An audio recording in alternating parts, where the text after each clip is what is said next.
Was philosophy always meant to be practically applicable, or is that some modern reinterpretation? That's a Joe question.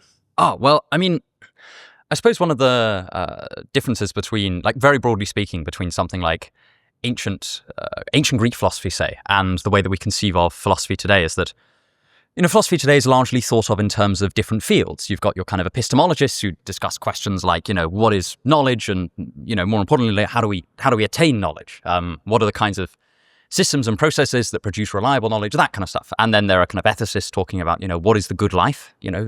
Vitally important question. Also, what are the right things to do? And then you've got kind of logicians talking about, you do a lot of proofs and try to often model ordinary things using formal mathematical or at least semi-mathematical systems. You've got philosophers of language, philosophers of science, but certainly in the ancient world, these weren't as differentiated certainly as they are today. And so, Aristotle wrote different treatises on these different topics, but even in his philosophy, everything is so interlinked. And if you go, back before Aristotle, it's very, very hard to separate these. So, for example, the Stoics, although, in kind of popular discourse around Stoicism today, we talk a lot about Stoic ethics. The Stoics thought that their ethics fell out of their metaphysics and their logic, which was their word for what we would call today things like logic and epistemology. And so I think that's one major difference in terms of practicality. I mean, a lot of ancient philosophy is incredibly practical. These are especially the one of the paramount questions that's asked by almost every ancient philosopher is how to live a good life. The first philosopher received wisdom is Thales. He's a kind of ancient Greek philosopher. But before that, there are lots of we have scraps of like ancient Egyptian philosophies and things like that. And they're often concerned with, what's the good life? How do we live it? I think philosophy is eminently practical. I also think, maybe this is just my own bias showing. I think that today philosophy at its best is often very practical. How has something gone awry? Is there some sense that modern philosophy, a lot of that is kind of like string theory in physics, where there's not much progress being made in quite the same way for people's practical applicability? We're trying to do the ethics without the metaphysics. As Joe just said, like a lot of these ancient philosophers in particular are remembered for their ethical teachings. The Stoics, you might know what a Stoic is. It's someone who sort of is resistant to suffering and pleasure and is sort of neutral. But why? Because of their metaphysics, because of what they believed was true about the world. Same thing with Epicureanism. People might know that Epicurus, for example, thought that you shouldn't worry about death. Like death is nothing to us. He said literally nothing to us, because when you're alive, it's not with you. And when it's with you, there's no you. That stems out of the Epicurean tradition of materialism. They were staunch materialists. They believed that everything, including the human soul, was made up of matter, so that when that goes, there's nothing left. And it seems like they really thought that these metaphysical commitments were what led to these ethical commitments. And so if all you have are the ethical commitments now, that there isn't really a way to make progress, because ethics is kind of conjectural if it doesn't have a metaphysical grounding. It's just like, what feels like it works, what feels like it vibes with your worldview. I mean, I think a lot of people approach these philosophies now. They'll look at Stoicism and Epicureanism, utilitarianism, Emotivism, and they'll sort of think, which of these do I like? Yeah, that makes sense to me. And they sort of adopt it. So all that's really being done by reading these philosophies is some ancient guy elucidating something you already kind of believe. So you're not going to make much progress in terms of actually developing your thought unless you believe something new that's true about the world that will cause you to commit to something else. You know what I mean? So it's like, if you ask someone what Stoicism is on the street, or indeed in a podcast, they would list 50 different things before they told you anything about their metaphysical claims, about what they actually thought the world was made of. It'd all be about, how to live your life. Go ahead. In Stoics, for the kind of one of the reasons why Stoics are so big on acceptance and accepting things that happen to you, and accepting the kind of state of the world in kind of very, very broad strokes, is that the Stoics were big believers in what today we would recognize as something like divine providence. They had a real kind of teleological view of reality. So they thought that the universe was inherently rational, inherently reasonable. And as a result, whatever is happening is in accordance with the rational will of the universe. So it's kind of, it's sort of in modern Stoicism, people tend not to have that assumption baked in. But this is a huge part of ancient Stoicism. And it's actually interesting we see, we talking about kind of how things get stripped away over time. Even in the difference between Greek and Roman Stoicism, you already see less emphasis placed on Stoic logic, for example. Chrysippus, I have no idea if I'm pronouncing that correctly, but he wrote, reams and reams of parchment on Stoic logical systems. And, you don't even see that in my favorite Stoic philosopher, Epictetus. He's not that concerned with Stoic logic. And I think, he's the kind of the goat of Roman Stoicism. And, so it's not like a necessarily just a modern thing of this, of stripping back aspects of philosophies. But of course, there is an argument to be made that this is part of what development consists of. Although I do think it's sometimes worth going back and revisiting some of the assumptions that maybe we ought to reconsider. Is it fair to say? Well, I guess at least for me, good avatar for the layperson. When you think about development, you think about sort of refining over time, about becoming sort of more accurate, more detailed, seeing things with a higher resolution. How fair is it to say that modern philosophy is more sort of concerned with intellectual masturbation than it is teaching people fundamental questions about themselves and the world? Very fair indeed. I think that philosophy doesn't develop in the way that something like physics does. The idea with something like physics is that you're born into a world with a particular understanding. You develop that understanding. You learn new things. You maybe dig a bit further down into an atom and you find out what it's made of. And then you have children. And you tell those children as a starting point, this is what atoms are made of. And then they're off to the races trying to go even further. Philosophy, I don't think quite works in the same way. You might disagree with this. I don't know. I think it's instead of something which you sort of go from ignorance to knowledge over the course of 20 generations, you go from ignorance to knowledge over the course of one generation, and everybody has to sort of start afresh, which is why you find that these ancient philosophers and early modern philosophers and guaranteed future philosophers too are all essentially saying the same thing. If you read Epicurean philosophy, it's kind of very similar to utilitarianism. It's got a very sort of similar thread. At the very least, it seems to be based on similar intuitions. So you might sort of think that philosophy is a bit stagnant, that it hasn't actually progressed anywhere, but it's maybe not kind of what it's supposed to do. You're supposed to do that throughout your own life. Somebody asked ChatGPT what it's like to be itself. I imagine you've probably done this. You've done everything with ChatGPT. Everything within reason. Not everything. Everything within reason. Within reason. Yeah.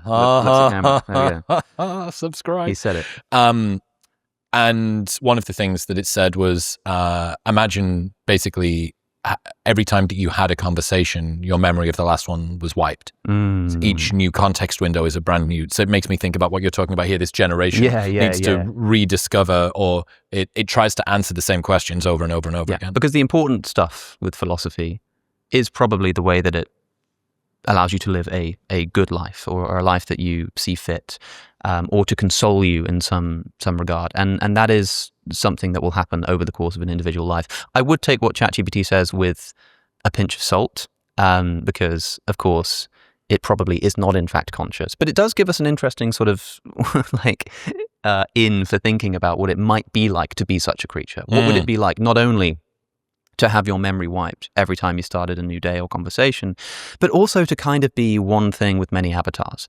Like ChatGPT is one thing. We're speaking about it as one entity, but you could have a conversation on your phone. I could have a conversation on my phone with it. And it's this sort of one thing, but having two distinct and separable personalities. And I think that a lot of philosophies kind of view human beings in the same way. This is how an ancient Indian philosopher, who's reading or indeed composing the Upanishads, might think about human consciousness, that it's sort of all one consciousness, that somehow the localizing of individual selves is kind of an illusion, and it's all just sort of one big thing. And we're probably somehow restricted in the sense that we have our memories and our localized experiences, but if we knew the truth, if we could somehow step outside of that, we'd recognize that we're all actually just one big thing. So I imagine if ChatGPT was conscious, it would probably be a little bit like that. It would be this sort of illusory individuation across across different computers and things, which is what a lot of philosophers think is going on in human beings. It's interesting to talk about kind of, because there are clearly elements to how, people kind of go on their own, have to wrestle with the questions of what makes a good life for themselves. I do have a thing that, we can chart progress in certain philosophical problems, and it's more nebulous than others. One of philosophy's historic successes is just creating lots of new fields. So of course, something like Philosophers are good at making jobs for philosophers. But philosophers are good at making jobs for other academics. So like originally maths was inseparable from philosophy, and then that becomes its own field of study. And physics is originally rolled into philosophy, and it becomes its own field of study. Economics is another one that stems from philosophy. I mean, something like psychoanalytic theory or psychology. This comes from. And partly from Freud. Freud is, although he denies ever reading Nietzsche, his theories are so incredibly influenced by Nietzsche and by earlier philosophical thinkers. So I do think that it's very easy to hide some of philosophy's successes, partly because quite a lot of the time they're hidden away, they're handed off to other fields. I think this is a point that Bertrand Russell made, was this idea that one of the measures of philosophy's efficacy is just in giving birth to other fields. Linguistics is another one. Very sort of philanthropic field in that way. You could also argue that it's taking credit for other people's work further down the line. But, okay, but that's one that way does to sound look like at it. Alex, actually. So you mentioned Stoicism there. Are there some ancient schools that you think have been most unfairly ignored? If you were to ask any person about, give me some ancient schools of philosophy, Stoicism would be up top. Maybe they'd think Buddhism, Taoism or something. They go, oh, I'm going to be like real, a different approach to this. I'm going to go to the other side of the planet. Yeah. But beyond that, we're probably really bouncing off the limit of most people's knowledge. Are there some schools that you think you should have got a little bit more time at the table? I think, you're quite right to point out that certainly any Western thinker is probably going to have neglected Eastern philosophy to a significant degree. But even within so-called Western thought, I suppose one thing that jumped out at me while you were speaking is not so much a school but an idea, which is like, I've been thinking a lot about like Aristotelian metaphysics, so from Aristotle, right? And when I ask people about cause and effect, like what causes particular things to occur, Aristotle famously, one of the foundational doctrines of his metaphysics is that there are 4 kinds of causation that go into anything. Like, why is this beautiful and tasty can of New Tonic on the table? Well, it's got 4 different kinds of explanations. There is its formal cause, which is sort of the shape that it takes. There's its material cause, which is the stuff that it's made out of, right? We don't think of the stuff that it's made out of, strictly speaking, as a cause, but it's clearly part of the causal story that puts this on the table. There is the efficient cause, which is like, who actually made it, right? You put this together, somebody put it in a can, I put it on the table. And finally, there is the final cause, which is what it was done for, what it's going towards, the teleological cause. In the modern era, we essentially, when we talk about causation, we just talk about the efficient cause. If I say, like, why is that on the table? And you say, well, because I put it there, question is answered. But I think that neglects a lot of really important questions about like the nature of the thing itself, why it's there in that particular time slice, taking that shape with that particular form. I think we neglect that. And I think that modern science is lacking in that it only seems to concern itself ultimately with efficient causes and maybe a little bit of the material cause too. In that, like, if you ask a scientist in a laboratory, why is that shuttle like flying and escaping the atmosphere? They'll say, oh, because it has an escape velocity and the thrust of the rockets. But if you ask the same scientist at the pub, they'll say, because we wanted to go to the moon. And suddenly they become an Aristotelian again. And I think that the influence of these other kinds of causation isn't really there. The only other thing that came to mind is potentially the pre-Socratics. And Joe already said that the sort of first philosopher, as it were, was Thales. But people might have thought when he went to say that, well, the first philosopher that people generally think of is Socrates. If you ask somebody who was the first philosopher, they'll say Socrates. But Socrates didn't just spring up ex nihilo. He's working in sometimes, and him and Aristotle and Plato, they're working sometimes in response to, but certainly after and contemporary with other thinkers too, who a lot of the time their ideas just, because they weren't particularly popular or didn't win the war of ideas, we don't even know about. Parmenides didn't think that change could occur. In fact, you've heard of Zeno's paradoxes. So Zeno had these wonderful paradoxes of motion where, like, I can't clap my hands because first I'd have to half the distance, then half the distance, then half the distance. And you can't complete an infinite series of tasks, so I can't clap my hands. Everybody knows about Zeno's paradoxes, but do they know that the reason he came up with them is because he was following in the school of Parmenides, who believed that change was literally impossible. And these were paradoxes which were kind of supposed to demonstrate the paradoxical nature of change for that reason. Like, again, we've got the conclusion, but we haven't got the working. And sometimes the working is the most interesting stuff, I definitely concur with the kind of neglective aspects of Aristotle's thought. I mean, especially really with regard to something like Aristotle's ethics. Aristotle's book, The Nicomachean Ethics, is, I would say, even after over 2,000 years, the most useful book of philosophy for anyone to read. I would say, go on and get yourself a copy. They're great. There are some excellent translations. And the most recent Penguin one is an excellent translation. And Aristotle's Ethics is, I think, one of its real strengths is that it's incredibly realistic. So he's very, very concerned with virtues. But as opposed to, say, someone like certain Stoic thinkers and also the Cynics, Aristotle denies that virtue is sufficient for a good or flourishing life. He's very very good at getting down to brass tacks. He kind of at one point during the Nicomachean Ethics, he basically says, there is no philosophy that's going to make you happy on the rack. You always need certain like minimal levels of your physical needs fulfilled in order to just like calm down the bestial part of you that recognizes that you need to eat and breathe and sleep in order to live. And I think that, and again, Aristotle has a number of incredibly, I think still incredibly insightful ethical insights that sometimes sound obvious when you say them out loud. But we're talking before we started filming about the idea that actually sometimes very, very obvious things bear repeating because we just forget them very, very easily. I mean, this is, again, a point that Tolstoy made where he talked about that idea of loving your neighbor as yourself. And Tolstoy basically says, yeah, like that sounds trite, but have we ever got round to doing that? And he argues that we haven't, and I probably concur. And one of Aristotle's ideas here is I'll just focus on two. One of them is the idea of a golden mean. So his idea that virtue lies between the poles of two vices. Being brave is in between being cowardly and being reckless. Being generous is in between being, profligate and being miserly.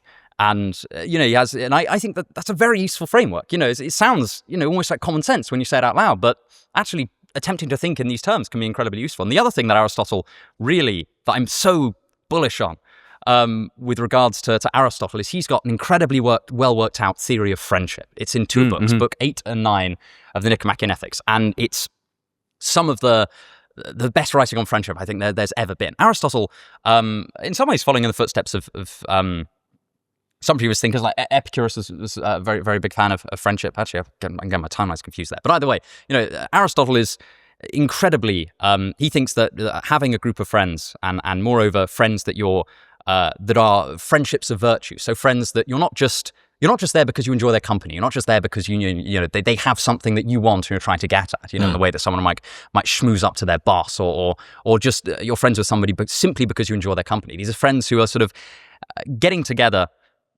in order to make one another more virtuous and moreover hold like duties and loyalties to one another. Aristotle thinks that these are enormously contributive factors to your life. You owe them things. This is I think can be a real antidote to the sort of nobody owes anyone anything anymore. That kind of that approach to life, which I think is sort of can be very unhelpfully individualistic.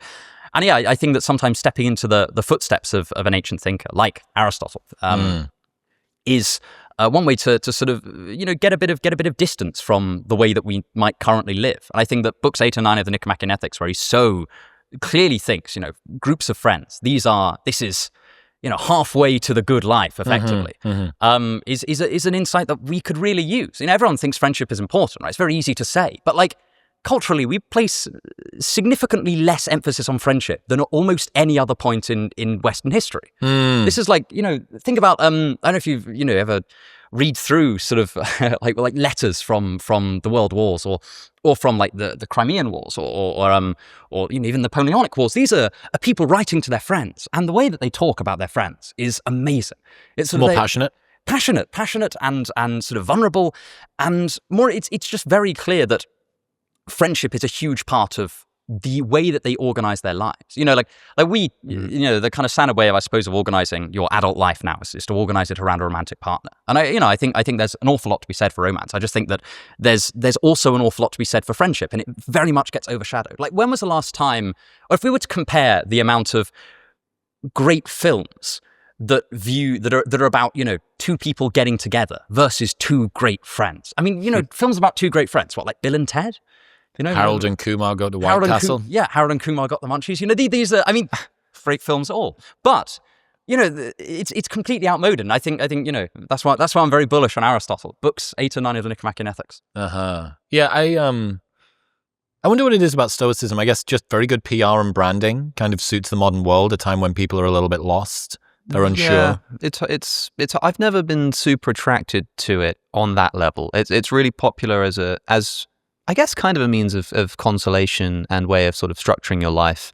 But I don't know. I guess people who are suffering are always looking for alleviation from that suffering. And traditionally it's come with a lot of metaphysical baggage, be that religious or be it not. And I suppose it offers people a way of seemingly achieving that without the metaphysical baggage. Good news, AG1 just released their next gen formula. It is a more advanced, clinically backed version of the product that I've been drinking every day for years. So you still get the same 1 scoop ritual, but now with an even more thoughtful formulation, flavor, and 4 clinical trials behind it.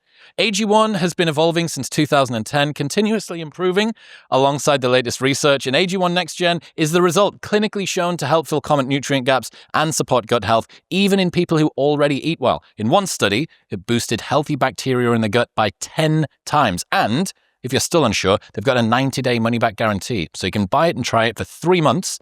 And if you don't like it, they'll give you your money back. Right now, you can get a year's free supply of vitamin D3, K2, and 5 free AG1 travel packs, plus the 90-day money-back guarantee by going to the link in the description below or heading to drinkag1.com/modernwisdom. That's drinkag1.com/modernwisdom. You are somebody who tried nihilism as a life philosophy. Yes, I suppose. Look, the thing, nihilism, man, here we go, bull case for nihilism. Nihilism is often thought of as a synonym for all things depressing and upsetting, and in many cases it is. But nihilism just means there's sort of no purpose to it all. There's no... It's a difficult thing to define in analytic terms. That's why it's generally in the wheelhouse of like existential philosophers who tell stories to try and sort of grasp at a feeling. But in theory, if it's not just that you're suffering. You could be suffering, but not be a nihilist. It's if you're suffering, and suffering all the more because you think you're suffering without reason. That makes you a nihilist. But I think you could just as easily be having a wonderful time and think there is no rhyme or reason to this. I'm having a great time, but there's absolutely no purpose to this. And you'd still be a nihilist because you think that there's no purpose behind it all. But it doesn't mean you have to have a bad time doing so. So I think it is worth, if you are somebody who wants to toy with the idea that there is no meaning, like, try it on. See how it fits. That's what you've got to do with all philosophies. If something seems like it sort of chimes with you a little bit, like, live in accordance with it for like a week. And a lot of the time it will be way too hard, but sometimes it will teach you something. There's a lot of memes about philosophy making people depressed. Yeah. That the more that you learn, the worse that you see the world. What's the darkest philosophies that you guys have been exposed to? Turan? I love Turan. I think that Turan is an incredibly underrated kind of Romanian stroke French. Wrote lots of his work in French, but was Romanian. Kind of adopted France in his later years. Well, that'll make you depressed straight off the bat. Well, potentially. and Turan, Emile Turan. Yes, Emile Turan writes these incredibly pessimistic tracts of philosophy. One's called The Trouble with Being Born, another's called A Short History of Decay. And he just kind of incredibly... Love him already. His first book... You sure he's not British? Well, it's I don't know if it's just because I'm British that it kind of, I like it so much. On his first book is called On the Heights of Despair. It's, truly melodramatic sanguine stuff. shit, yeah. One of the things that I find very interesting about philosophies that are supposedly dark, and I'm specifically thinking of the pessimistic philosophies here, people like Schopenhauer and Choran, maybe to a lesser extent someone like Philip Mainlander. This is something I think Choran is so good at, is that oftentimes when you're reading him, he's very good at subtly shifting the scope, so that you're reading him and he's complaining about life. His view on life is far more pessimistic than mine. His view on life is there's kind of the characteristic property of life is suffering for a variety of reasons. But he occasionally, just this kind of dark pessimistic outlook breaks through into a kind of natural lightheartedness that I think is absolutely amazing. So one of the things that is interesting, I say, about reading a pessimistic philosopher is that if, and I think that nihilism to a certain extent shares this, provided that it's kind of framed in a certain way, is that if you're not expecting things to go very well, and if you think the characteristic property of the world is meaningless suffering, well then, to a certain extent, like the stakes are kind of lowered. It's very similar, I suppose, to that advice that Seneca gave in one of his letters, which is to kind of imagine how things are going to go horribly wrong, so that you feel much better when it comes to it. Low expectations. Yes, yeah, and I think that on a kind of existential level, reading an incredibly darkly pessimistic philosopher, sort of, as I say, there is sometimes a moment where it breaks through. I suppose the only way I could kind of try and contextualize this is like, have you ever had an astonishingly bad day, just like a comedically bad day? And I do mean like comedic, and you get to like 5 o'clock and, you've been mugged 7 times and a car drives by and it kicks up a puddle of dog shit over your nice suit or whatever. And you can't help but just laugh.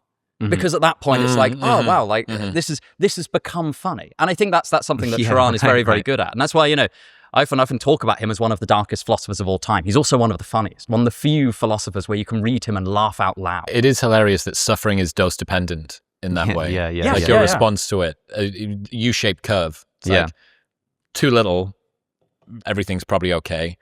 A bit, oh god, this sucks. And then too much, like, it's okay again. It always leads to frivolity, right? And that makes it livable. I do think sometimes the more pessimistic philosophers can be a little bit self-indulgent. It's a bit sort of, woe is me. Oh, like because, I don't know. How sophisticated my thoughts. Yeah. How deep my engagement with the world is. When actually you just like, you got dumped by your girlfriend and now you're writing about how terrible life is. I mean, look, I asked Joe this the last time that we sat down. I often think philosophy is just clever branding for depressive thoughts. It often is, but it's also often just clever branding for like any kind of thought. I think it's like you literally just have a thought and you try to systematize it, right? This is why the greatest philosophers, another thing we said before we started, tell you something you already know. If you open Wittgenstein's Tractus, the first line of the introduction is something like, I don't think this book will be useful except to anybody who's already like in agreement with the things that it says. It's just supposed to be sort of elucidating an idea. And so, yeah, a lot of the time it is just sort of feeling out a vibe, finding someone who puts it into good words and saying, oh, I think that person's very smart. That resonates with me. I feel less alone. By the way, is why when people ask me for like a recommendation of what philosophy to read or something, if someone says, where should I start with philosophy? You might be tempted to say, okay, well, let's start with Plato, read about Socrates and Aristotle, then do a bit of existentialist philosophy. I just tell people, just literally read what you've heard of. And the reason for that is because these people will have come up in contexts that are relevant to you or of interest to you, right? So if you've heard Nietzsche mentioned a bunch of times because you're a big Jordan Peterson fan, like if you like Jordan Peterson, and Jordan Peterson obviously likes Nietzsche quite a lot and finds a lot of use in him, you're probably going to find some use in him. Whereas if you just randomly pick one of the great philosophers, like if you just pick up Sartre, as I did the other day, I told you this, and read Existentialism as a Humanism and think, this is complete nonsense, that was a complete waste of time, because you're not going to resonate with it. It's not going to, strictly speaking, convince you unless I think you've already got sort of one foot in the boat. I did think on the pessimistic philosophers, or you said the darkest philosophers, which doesn't necessarily mean pessimistic, right? Dark philosophy, pessimistic philosophy, whatever. I think Schopenhauer comes to mind. He's writing his On the Sufferings of the World. That's your sort of indulgent pessimist. I think he had trouble with women for some of his life, and he's got this infamous essay on women, which would read like a comedy. In fact, one version of his essays I have in the introduction or the preface, the translator says, by the way, the essay on women isn't a joke. He's not being sarcastic. This is what he actually thought. He comes to mind. It's an irony disclaimer. Yeah. So, in order to sort of avoid that, I think that a good example of a potentially non-self-indulgent pessimistic philosophy that seems genuinely just philosophical might be something like antinatalism, the view that it is immoral to have children. David Benatar is the sort of superstar of antinatalism.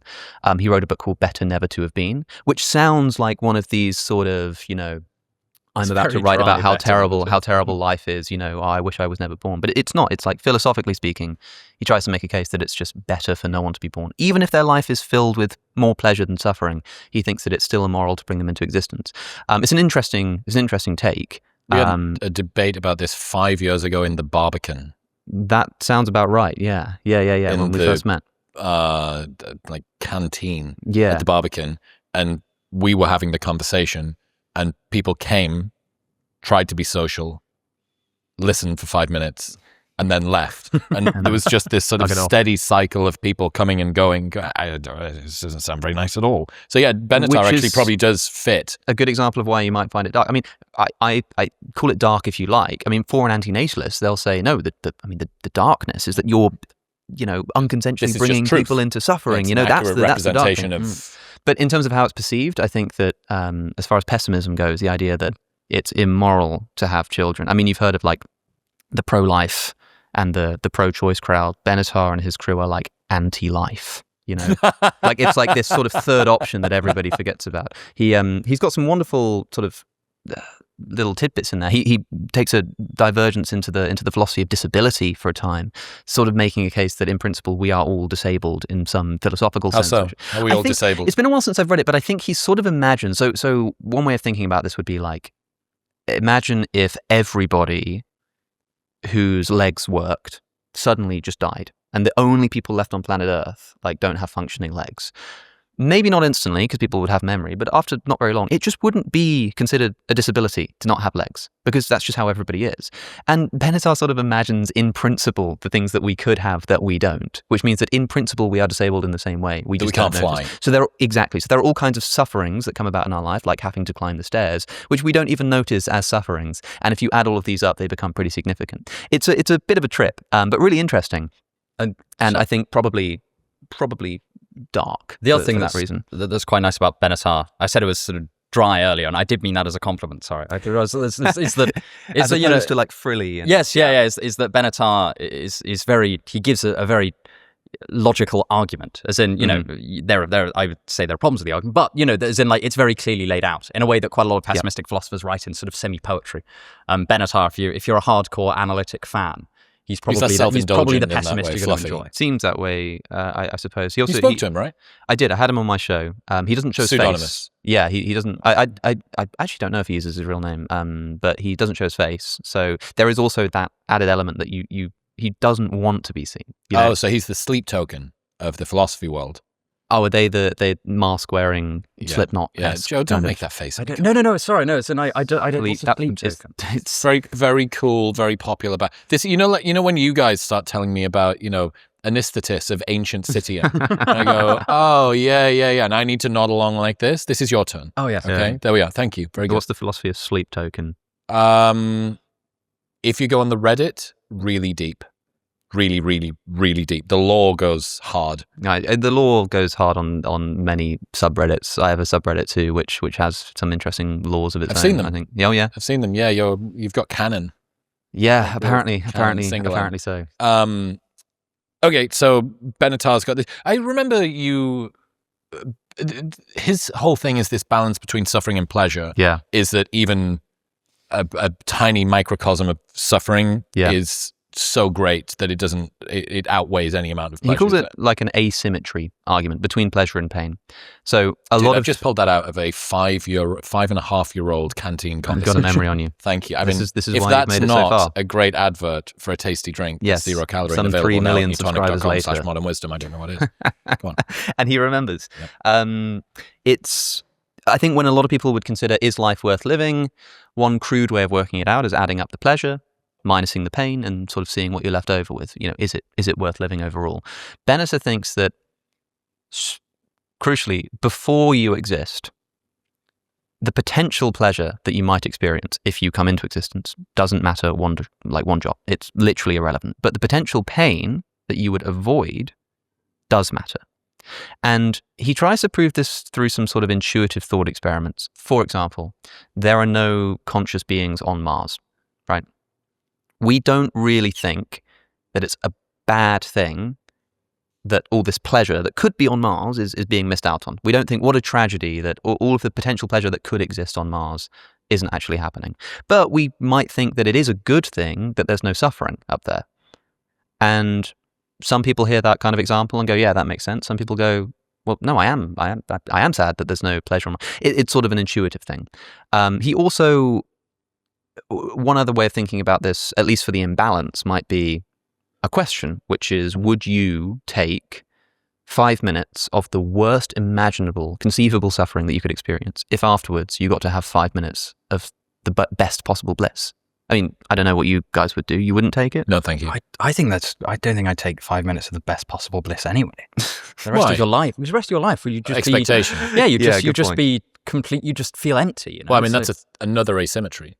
Yeah, that's an additional asymmetry, and that actually might be just a sort of good response to this kind of thought experiment. Because what Bennett's trying to say is that most people would say no, and so crudely, it seems like the suffering kind of counts for more. But as so much of philosophy does, it kind of relies on intuitive, your sort of feeling of thought. I have a sense of negativity bias and loss aversion. Another way he talks about, and crucially, this is only before you exist, right? Once you exist, your pleasure is good for you and your suffering is bad for you. But before you exist, which is when other people have a choice about whether you do or don't. Yeah, before you exist, for someone who doesn't exist, them not experiencing pleasure is not bad, but them not experiencing suffering is good. And so before you're born, the only moral calculus is the goodness that you're not suffering.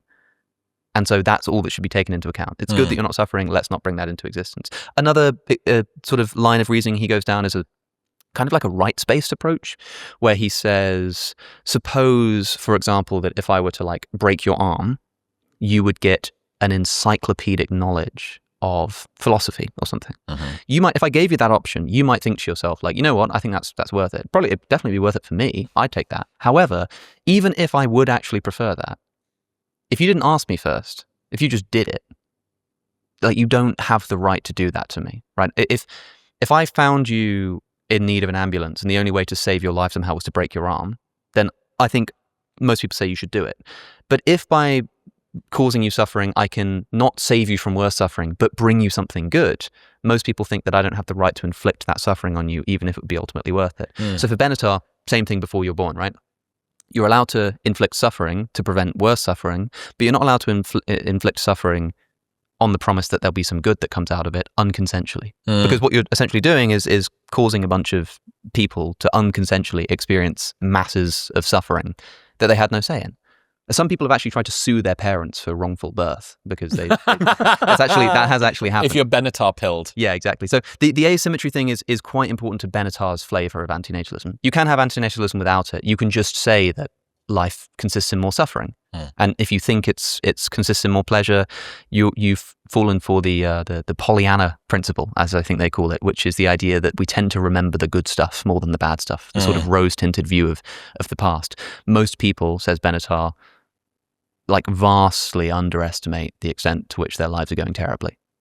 They like sort of in retrospect think, oh, you know, it's all good. But if you actually were to live through it again, you'd realize that at every moment it was going very badly. He then after convincing you that you're, he sort of says, like, you know, it doesn't matter how much you suffer or experience pleasure in life, it's immoral to bring people into existence. And then after convincing you of that, he then says, but just so you know, life is actually does actually contain a lot more suffering. And this detour into disability ethics, or metaphysics, I suppose, is sort of part of this case. You know, these menial sufferings that you don't even notice. It's not, you shouldn't have been here. You should be upset that you are here. And by the way, the fact that you are here also is a reason for regret. Yeah, it gets a little bit tricky because, like, once you're here, I mean, the inevitable question for David Benatar is then why don't you just think we should kill ourselves? And David Benatar, in a footnote, compares this to going to a movie and when you're about halfway through thinking, like, this is kind of a crap film. It's not bad enough that I'm going to leave now that I'm here, but I kind of wish I'd never come in the first place. That's sort of his position on life. He's How robust do you think that is as an answer to why shouldn't I just kill myself? I think it doesn't really work very well, because I'm quite suspicious of the asymmetry argument, like, anyway. So I think that a case that sort of makes life not worth living and therefore not worth beginning will inevitably create a powerful argument for not continuing life. Bennett should, like, is, as far as I can remember, quite sort of staunchly not that. But I'm not so sure that they can be so definitively separated. Has someone taken that? Is there a suicide cult philosophy? There have been examples. I think Camus talks about a few examples at the beginning of the Myth of Sisyphus, doesn't he? He sort of mentions, I think, like, one or two examples of some philosophers who, like, wrote a tract. He mentioned, I can't remember who it was. He mentions who wrote a tract and then killed himself in order to, like, bring attention to his work. But it didn't work because no one liked the work anyway. Philip Mainlander killed himself, but I don't know if that, I can't remember if that's what he's talking about. I can't remember who Camus is talking about. But no, you tend to find that people who are genuinely committed, I mean, Camus says in The Myth of Sisyphus, for the man who does not cheat, what he determines to be true must determine his action. So if you become convinced that life is not worth living and you're, like, certain enough of that in order to kill yourself, then you're probably not going to sit around writing a book first. So it's sort of like self-selecting. Yeah. There's an interesting sort of evolutionary deselection for views like this and for views like antinatalism. Yes. And again, Benneter addresses this. It doesn't affect the truth of the claim, but it means it will never take off because mimetically it's cancerous. Exactly, yeah. Which in reverse is the explanation, I think, for the general optimism that sort of just only the optimistic people throughout left. all, exactly, to some degree. I mean, there are people who are not optimists, but they're not quite pessimistic enough to fully commit to the bit, as it were. And if they are, then they select themselves out of the meme pool. If you haven't been feeling as sharp or energized as you'd like, getting your blood work done is the best place to start, which is why I partnered with Function. They run lab tests twice a year that monitor over 100 biomarkers. They've got a team of expert physicians that take the data, put it in a simple dashboard, and give you actionable insights and recommendations to improve your health and lifespan. They track everything from your heart health to your hormone levels to your thyroid function and nutrient deficiencies. They even screen for 50 types of cancer at stage 1, which is 5 times more data than you get from an annual physical. And getting your blood work done and drawn and analyzed like this would usually cost thousands, but with Function, it is only $499. And right now, they're giving 1,000 Modern Wisdom listeners another $100 off, bringing it down to $399. So just go to the link in the description below or head to functionhealth.com/modernwisdom. That's functionhealth.com/modern wisdom. I had a conversation with a gentleman who his entire theory of human evolution, or human cultural evolution, is that human culture is almost expressly built around helping people to not take their own lives, and that our system is too. And we got halfway through the episode, and it's the only time this has ever happened. He bailed out of the episode partway through, had a bad night's sleep, and he felt like he wasn't making and I thought, well, that's kind of on brand for somebody who had this sort of a worldview that everything is about avoiding things going badly, that partway through an episode about it, he decided that it was going so badly that he didn't want to continue. Yeah. Another thing Camus says is that the meaning of life is literally whatever is keeping you from killing yourself. Yes. And I think that's more or less true.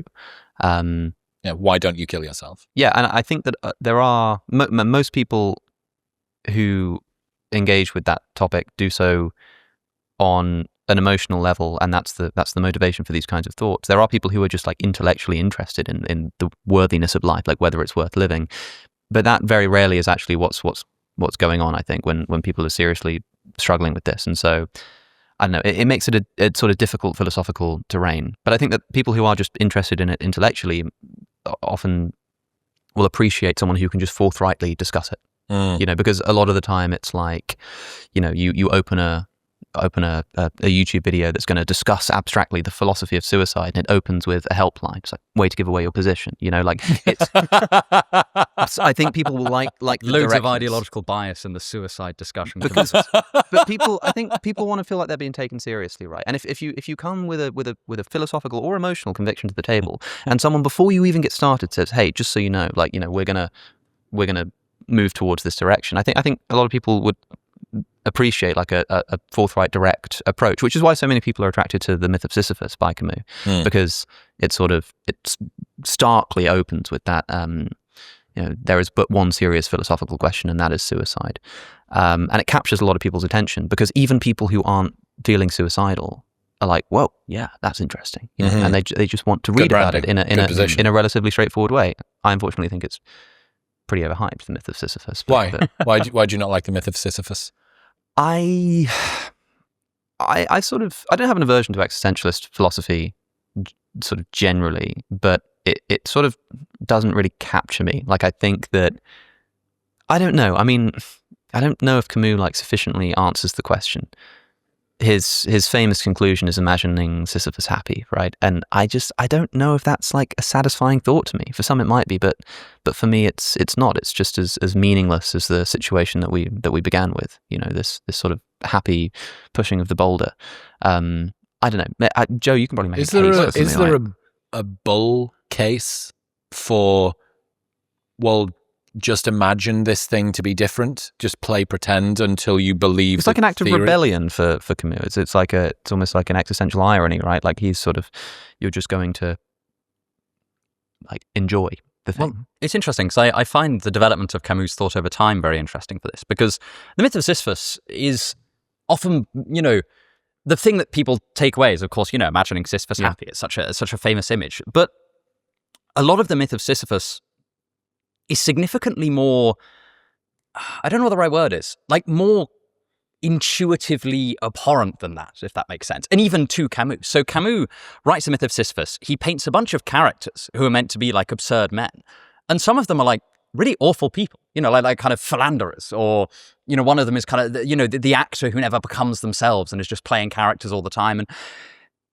And he has this idea of okay, well, if you're an absurdist, and you think there's no objective or no way to say that one aspect of life is better than any other. You're kind of trying to live out valuelessness. Well, then, in that case, Camus thinks, well, if you decided not to kill yourself, the only value that you're at least enacting is that life is better than no life.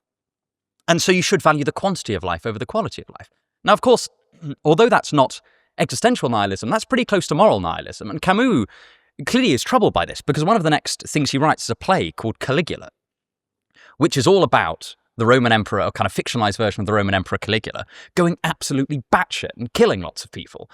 And, there are various different analyses you can make of this. When I read that, I think, this is Camus wrestling with his own philosophy, and he's painted himself into a corner whereby you can only value the quantity of life and not the quality of life. And then he's teasing out some of the consequences of that. And he's clearly not happy, because he then writes books that are ostensibly attempting to go, no, hang on a sec, we can't.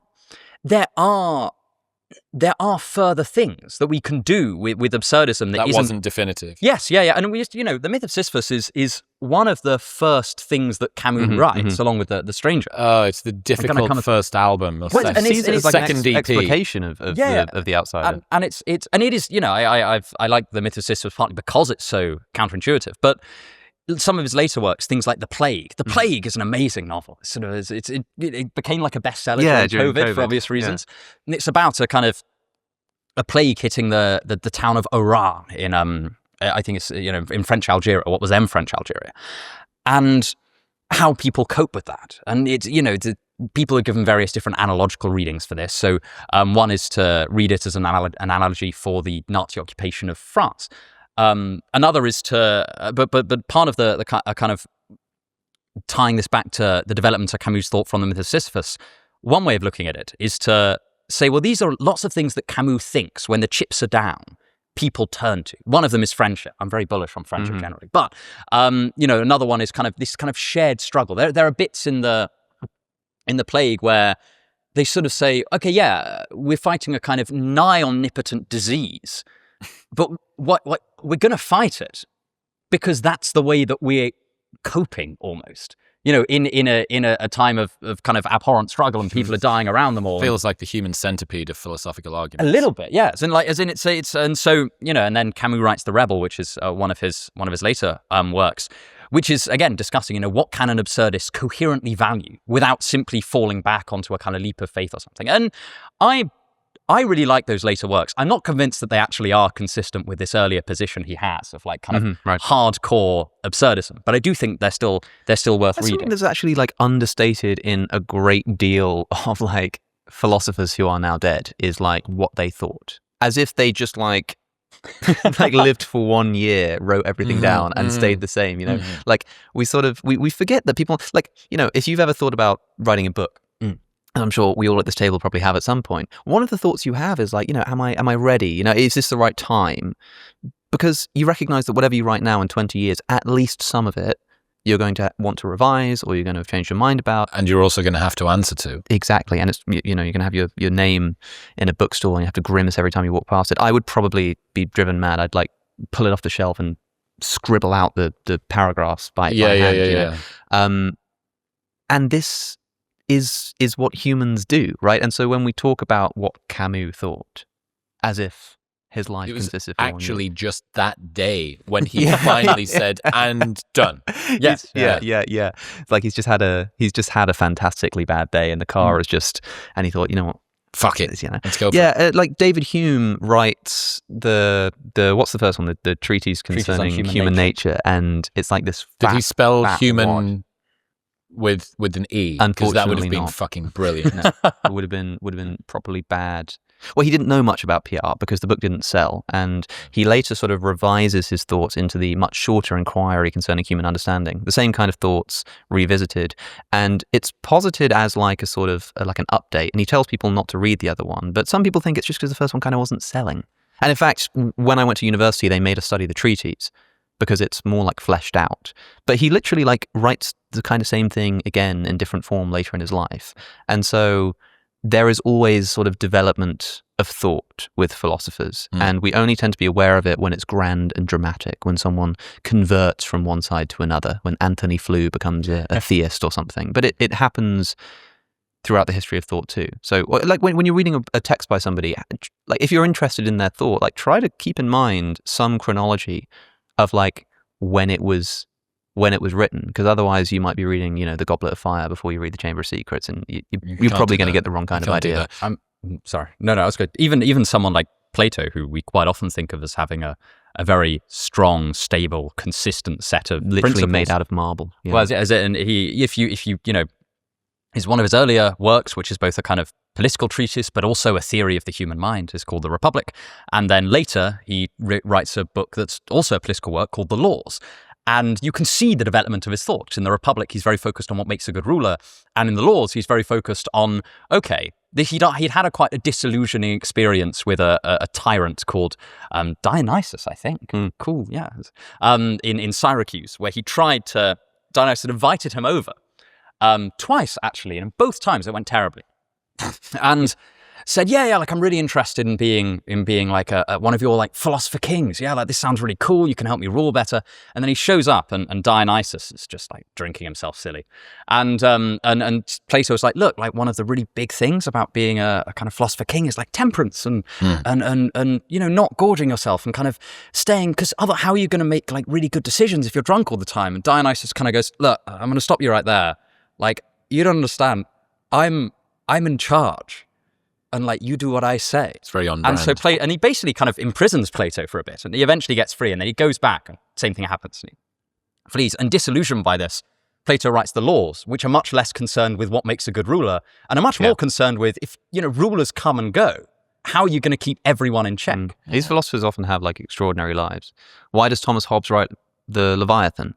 Because he had to flee. Him being a royalist during the English Civil War, he has to flee to France because of the English Civil War, and he writes this tract about how we should all submit to a authoritarian dictator, essentially, and who should be able to dictate everything with full submission, including religious affairs.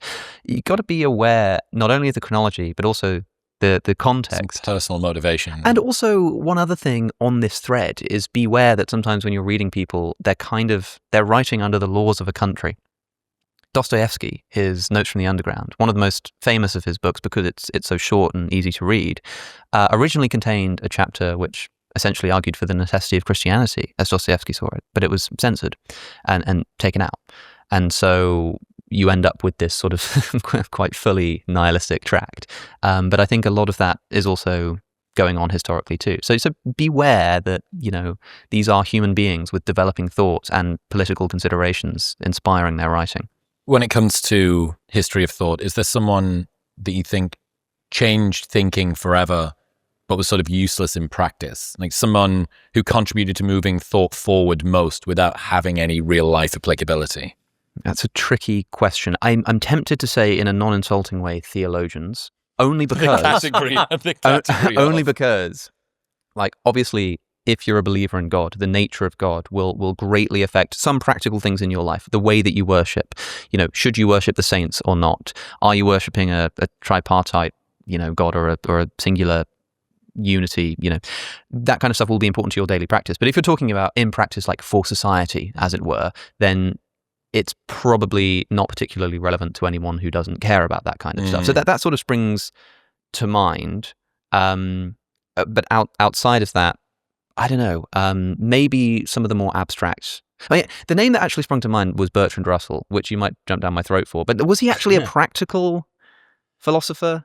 Everything he tried to write in practice was awful. It depends. Bertrand Russell's I suppose it depends what you mean by practical. Bertrand Russell's very important in the kind of history of studies of the foundations of mathematics and stuff like that. And although he wrote a 3-volume insane project, is it 2 or 3 volumes? I always get confused. No, nobody's read the whole thing. This is because it's deeply impenenetrable. It takes and also him failed. 300 pages to prove that 1 + 1 is 2. Yes, it might. Yeah, it's between. It's like I think around the 200-page mark, which is quite a thing to do from first principles. It's a real battle of attrition. It's difficult. Yeah. But so and it's like the terms and conditions of philosophy. It's like no one actually reads it, but you kind of need it to be there because it's important. And he writes that with Alfred North Whitehead. And that's very influential. That even though the grand project failed, there were some operators they coined that are very important.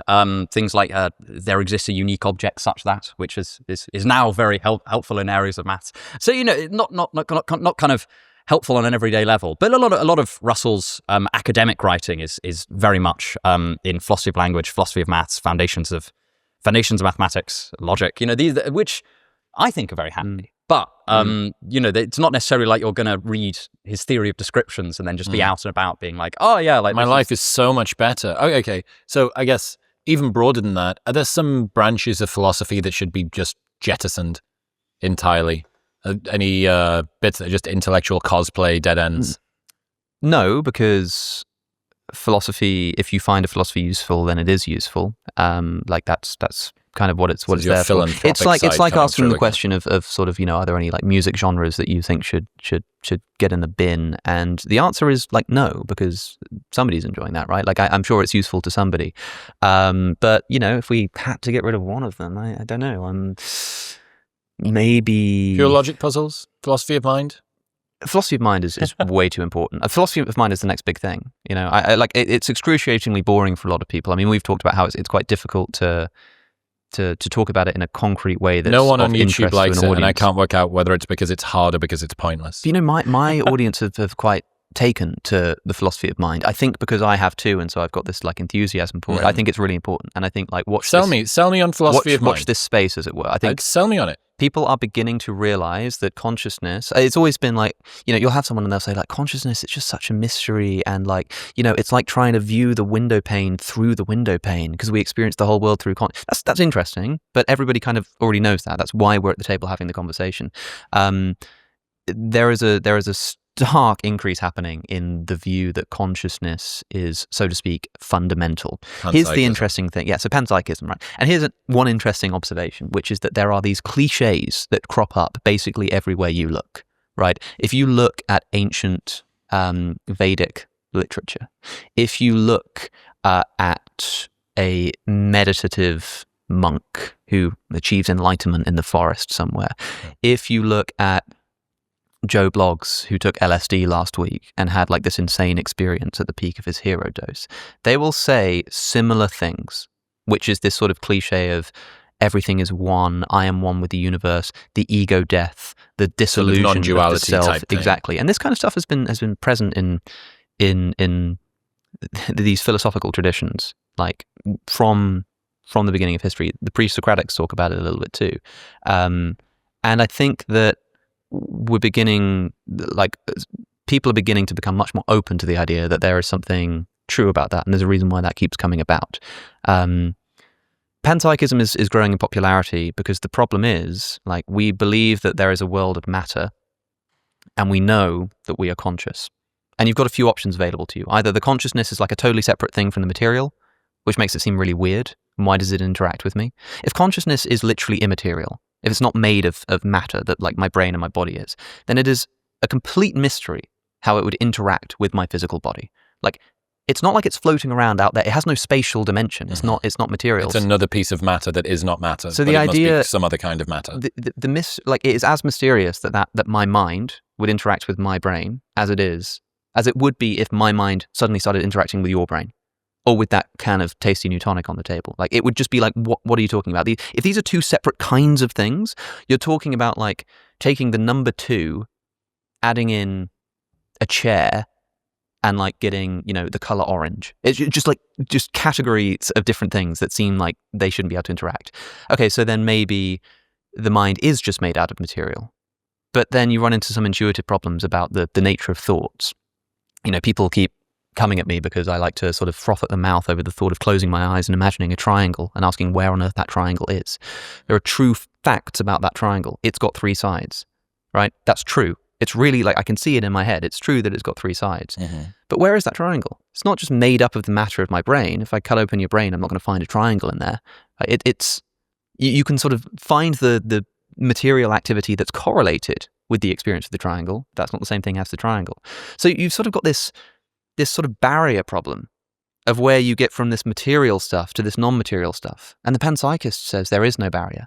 But instead of saying everything's made out of material and so is consciousness, they just say that everything is consciousness from the get-go, and therefore you get consciousness. The biggest myth for the panpsychist and other related schools in consciousness is that complexity is required for consciousness.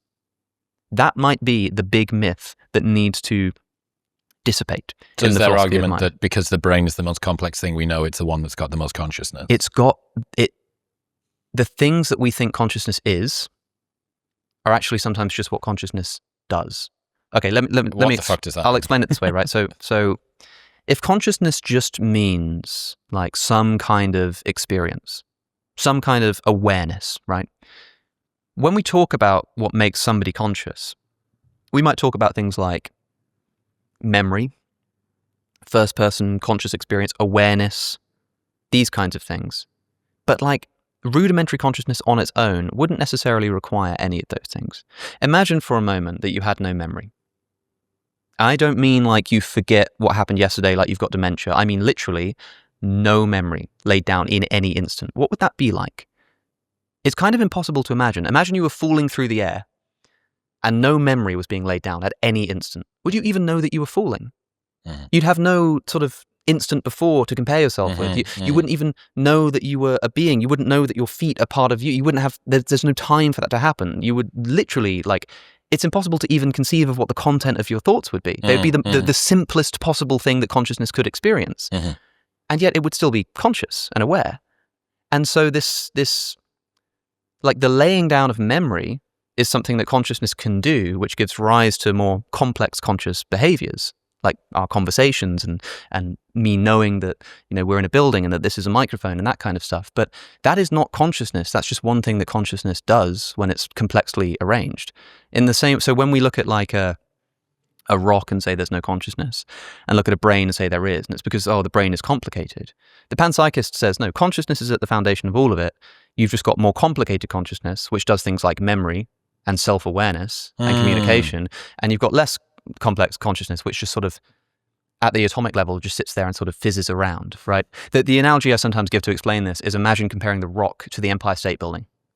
And we said, look at the Empire State Building with its complexity, with its elevators and cash machines, and it's got like light switches and electricity, and you kind of think it can't be made of matter, because like a rock is made of matter. No, it is still made of matter. It's just arranged in a more complex way and so doing much more interesting things. And our brains are like the Empire State Building of, fundamental consciousness, which is you arrange it in a particular way and suddenly it can do all these magical things like have conversations and talk to each other. But the panpsychist thinks that at root, it's consciousness.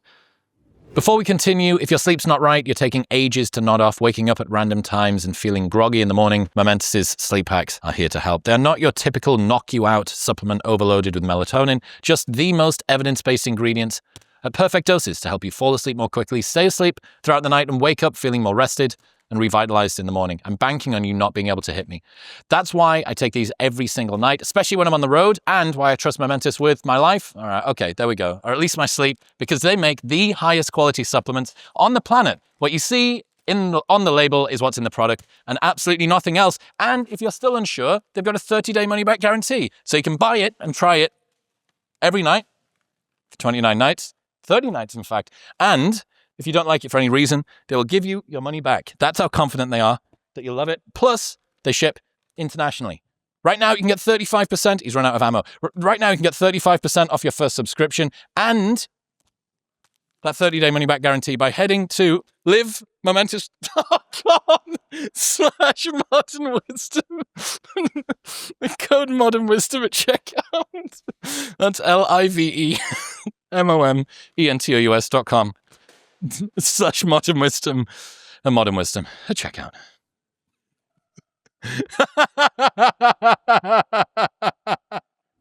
What do you make of panpsychism, Joe? I like it in the sense that I think that it's kind of satisfyingly empirical, which sounds a very strange thing to say. But, ultimately it's somebody saying, okay, we've got matter and mind. It's very difficult to reduce mind to matter. We can't deny that mind exists because it is in some sense the precondition for thinking that everything else exists. And so, right, if we can't reduce the two, we'll just have to make mind, and matter play together. Mm-hmm. So I'm sympathetic in that sense. I think that for me, the aspect of the panpsychist approach that will probably need to be worked out in more detail, somebody probably has, because I'm not that well read regarding panpsychism, is a kind of detailed account of what complexity amounts to. Mm-hmm. So, for example, we can arrange the brain, and we have brains, they're arranged in a certain way. You can arrange a series of rocks in that way. You could try and simulate it with a kind of similar aspects of the mind with a binary gate system, stuff like that. What I think that kind of, I worry that sometimes a lot of the work is then being thrown at this notion of complexity, and that I sometimes think that the plausibility of the panpsychist program is going to rest on how that idea of complexity is cashed out. This may just be, however, a neurological or a neuroscientific problem. There's a guy called, a neuroscientist called either Francisco or Francisco, I don't know, Francisco Varela, who his whole project is, okay, I want to try and contribute to solving the hard problem of consciousness, which is the idea of, bridging the gap between the material world and felt experience. And so he's going to try and do that and has been trying to do that by charting as many possible neurological correlates as you can between phenomenologically reported experience and stuff going on in the brain. And that's his whole, and he just kind of, and I have a lot of sympathy for that. Partly because I think that, no matter what your philosophical stance is, you're clearly going to have to deal with these findings. Whether you think, as Varela does, that this will actually allow you to bridge the hard problem of consciousness eventually, and that you'll be able to reduce mind to matter, or whether you're a panpsychist and this will help you with your fleshing out your account of complexity. I think that, this is one of the reasons why the philosophy of mind, I think, is in such a boom period, academic-wise, is because I often think that philosophy is most helpful when it's interdisciplinary. I really like, for example, the intersection between philosophy and linguistics, because I think that there's a real strength in taking empirical results from linguistics and empirical results from neuroscience and from psychology and looking at it through a philosophical lens, trying to, in very broad terms, I suppose, trying to see what it means and then applying it to different things. I think that a lot of the best philosophy work occurs at the intersection of philosophy and different fields. And specifically, I think philosophy and neuroscience is a very promising one. I think there's a lot of very good work being done there. What else is there? Because it felt to me, when I started learning about panpsychism, who's the dude from Durham University? Philip Goff. Thank you. So Philip was the first guy I had an entire conversation with about, and that was on his first book, 2019? Yeah, Galileo's Era. Yes, and then he's done a new one. So that was it. But before then, I'd sort of seen it, had a bit of an understanding about what it was. Yeah. Annika has done 2 books on it now, I think. Something like that. Well, Annika, the way she conveyed it to me was like, the only conclusion I can draw from my interviews on consciousness is that I have to take seriously the idea that consciousness is fundamental. Not quite sure what that means, and it sounds like it's sort of the totally agnostic insane of the theory of mind world. Yeah, and she's totally materialistic, and she's like, look, it sounds totally insane, but bear with me. And she does this 12-part documentary interviewing all these people and thinking, actually, there is something very, very strange going on. Yeah. The biggest problem for panpsychism is the so-called combination problem. That's like the actual biggest critique that a panpsychist would recognize, which is, crucially, panpsychists don't really think that like everything is conscious. They don't necessarily think this can is conscious as a unified entity. They think that it's made out of consciousness. The consciousness is the stuff of the universe out of which things are made. Like calling this a can, this is an artifact. We've put this together as human beings. We've taken materials and arranged them.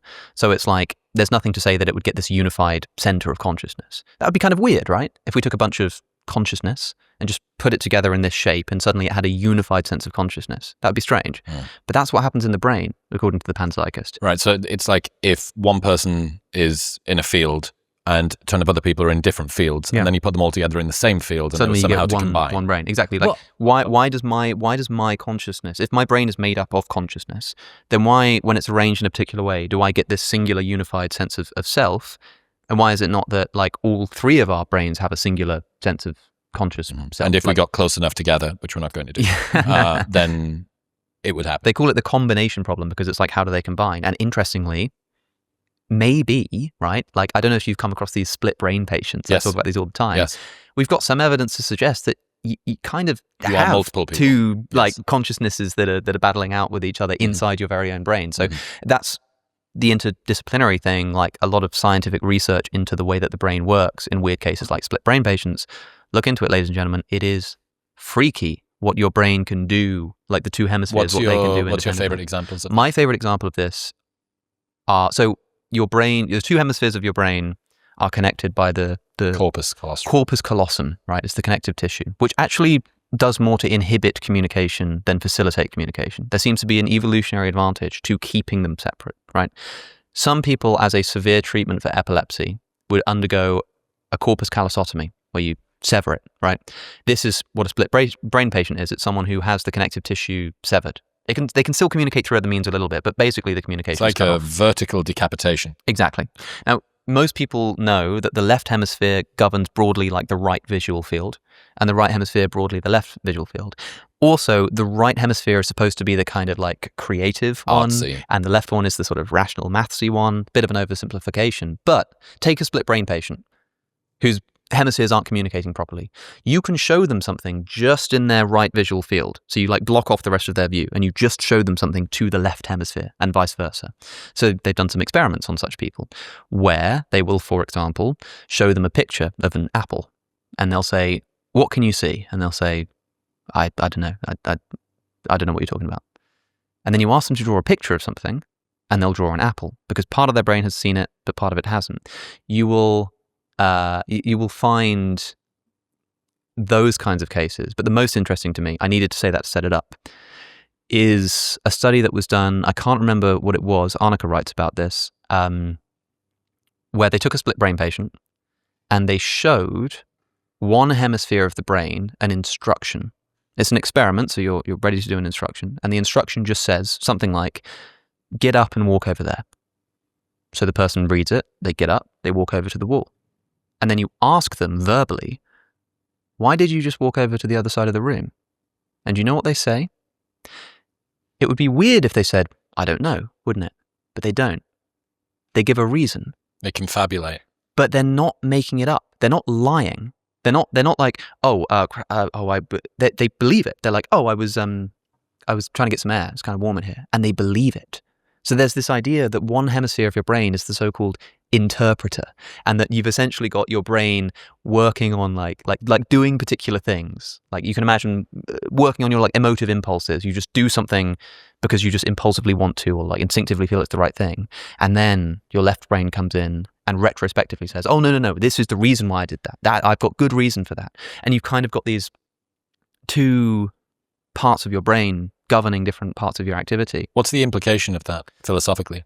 The implication of that is that consciousness might not be so unified as our sort of present experience leads us to believe. You know, the sort of unity of self might not actually be sort of what's going on in reality. I have a pet theory that a lot of the reason why we feel like we're in our brains, it is the sort of center of our, you know, neural activity, of course, but I feel like the reason why we really experience ourselves as up here is because it's where our senses are, where our eyes are and our ears are. I kind of imagine that if our eyes were like on our hips, we might sort of, and our ears were down there too, we might sort of feel as though we were located. Because that is where everything is being fed through. Exactly. It sort of feels like you're up here because that's where the information is. A lot of weird stuff to think about, this so-called combination problem. I mean, there's a lot of weird stuff in experience. Like if I pinch myself in the hand, I feel it in my hand. I'm told that it's my brain that's doing the experiencing, but I really feel it in my hand.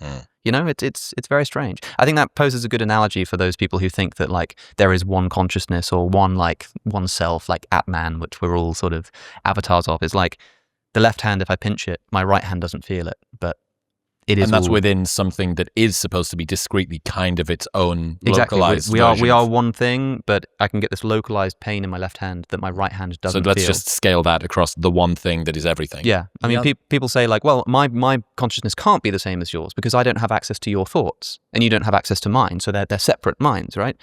But when you're asleep, you don't have access to your waking thoughts, but it's still the same mind.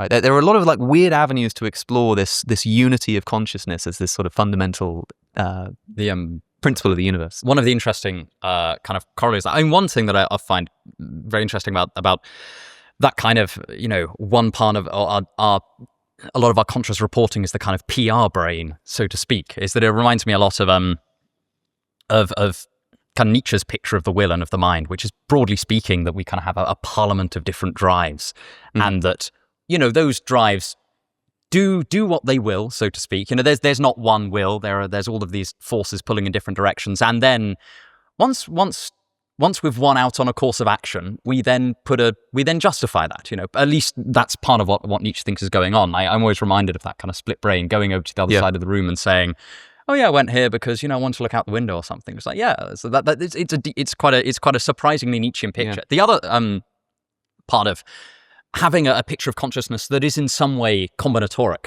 So functionalism works like this, as does panpsychism, is that in theory, you can start scaling things up quite extreme. So there's the, it's known as the China brain experiment. You'd actually need far more people. It's just because China's the most populous country, but you need far more people than the amount of people in China to do this. And the thought experiment goes that, say you had billions and billions and billions of people, if you made them all behave like neurons, kind of, you know, they all had walkie-talkies or phones or something, and they were, you know, they'd say, you know, they'd give a code to someone else and they'd relay information that way, exactly like a brain would that give rise to a consciousness? And I know, I think that's a fascinating, partly because, you know, it sounds crazy. Right? Well, there's a lot of complexity. There's a lot of complexity. It sounds absolutely insane, but like, also, why not? Isn't it just as insane that you can do it with atoms and get yourself a brain? And also, you know, we talk about things like hive minds and insects and things like that, and we kind of, you know, it's you know, you can say that's just a metaphor, but a lot of the time, you know, you describe it as if it's, in some sense, you know, sharing a consciousness. You had Peter Godfrey Smith on recently. Yes, yeah. And something he says in his book is that in an octopus, a huge amount of its neurons are in its arms.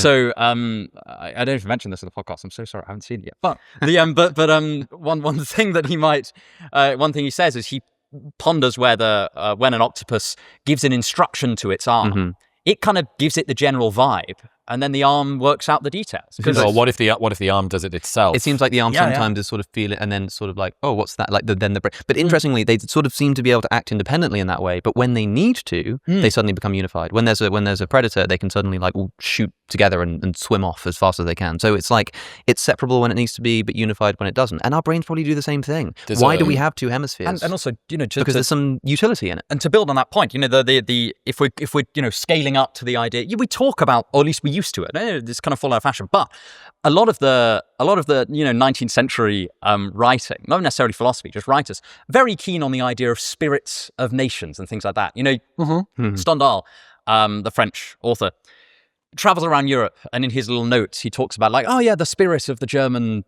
you know, this bit of Germany, and the spirit of Italy, and, you know, that kind of, the spirits of the different regions, obviously not nations at that point, but the different regions that he's visiting. And we think that's kind of quaint now and a bit funny. It's, it feels like, largely it's kind of a collection of stereotypes. So it's kind of amusing to read. But the idea of, having groups of people having animating principles and treating them metaphorically as bits of mind is a metaphor. The idea that groups of minds can coalesce to form something analogous to a mind.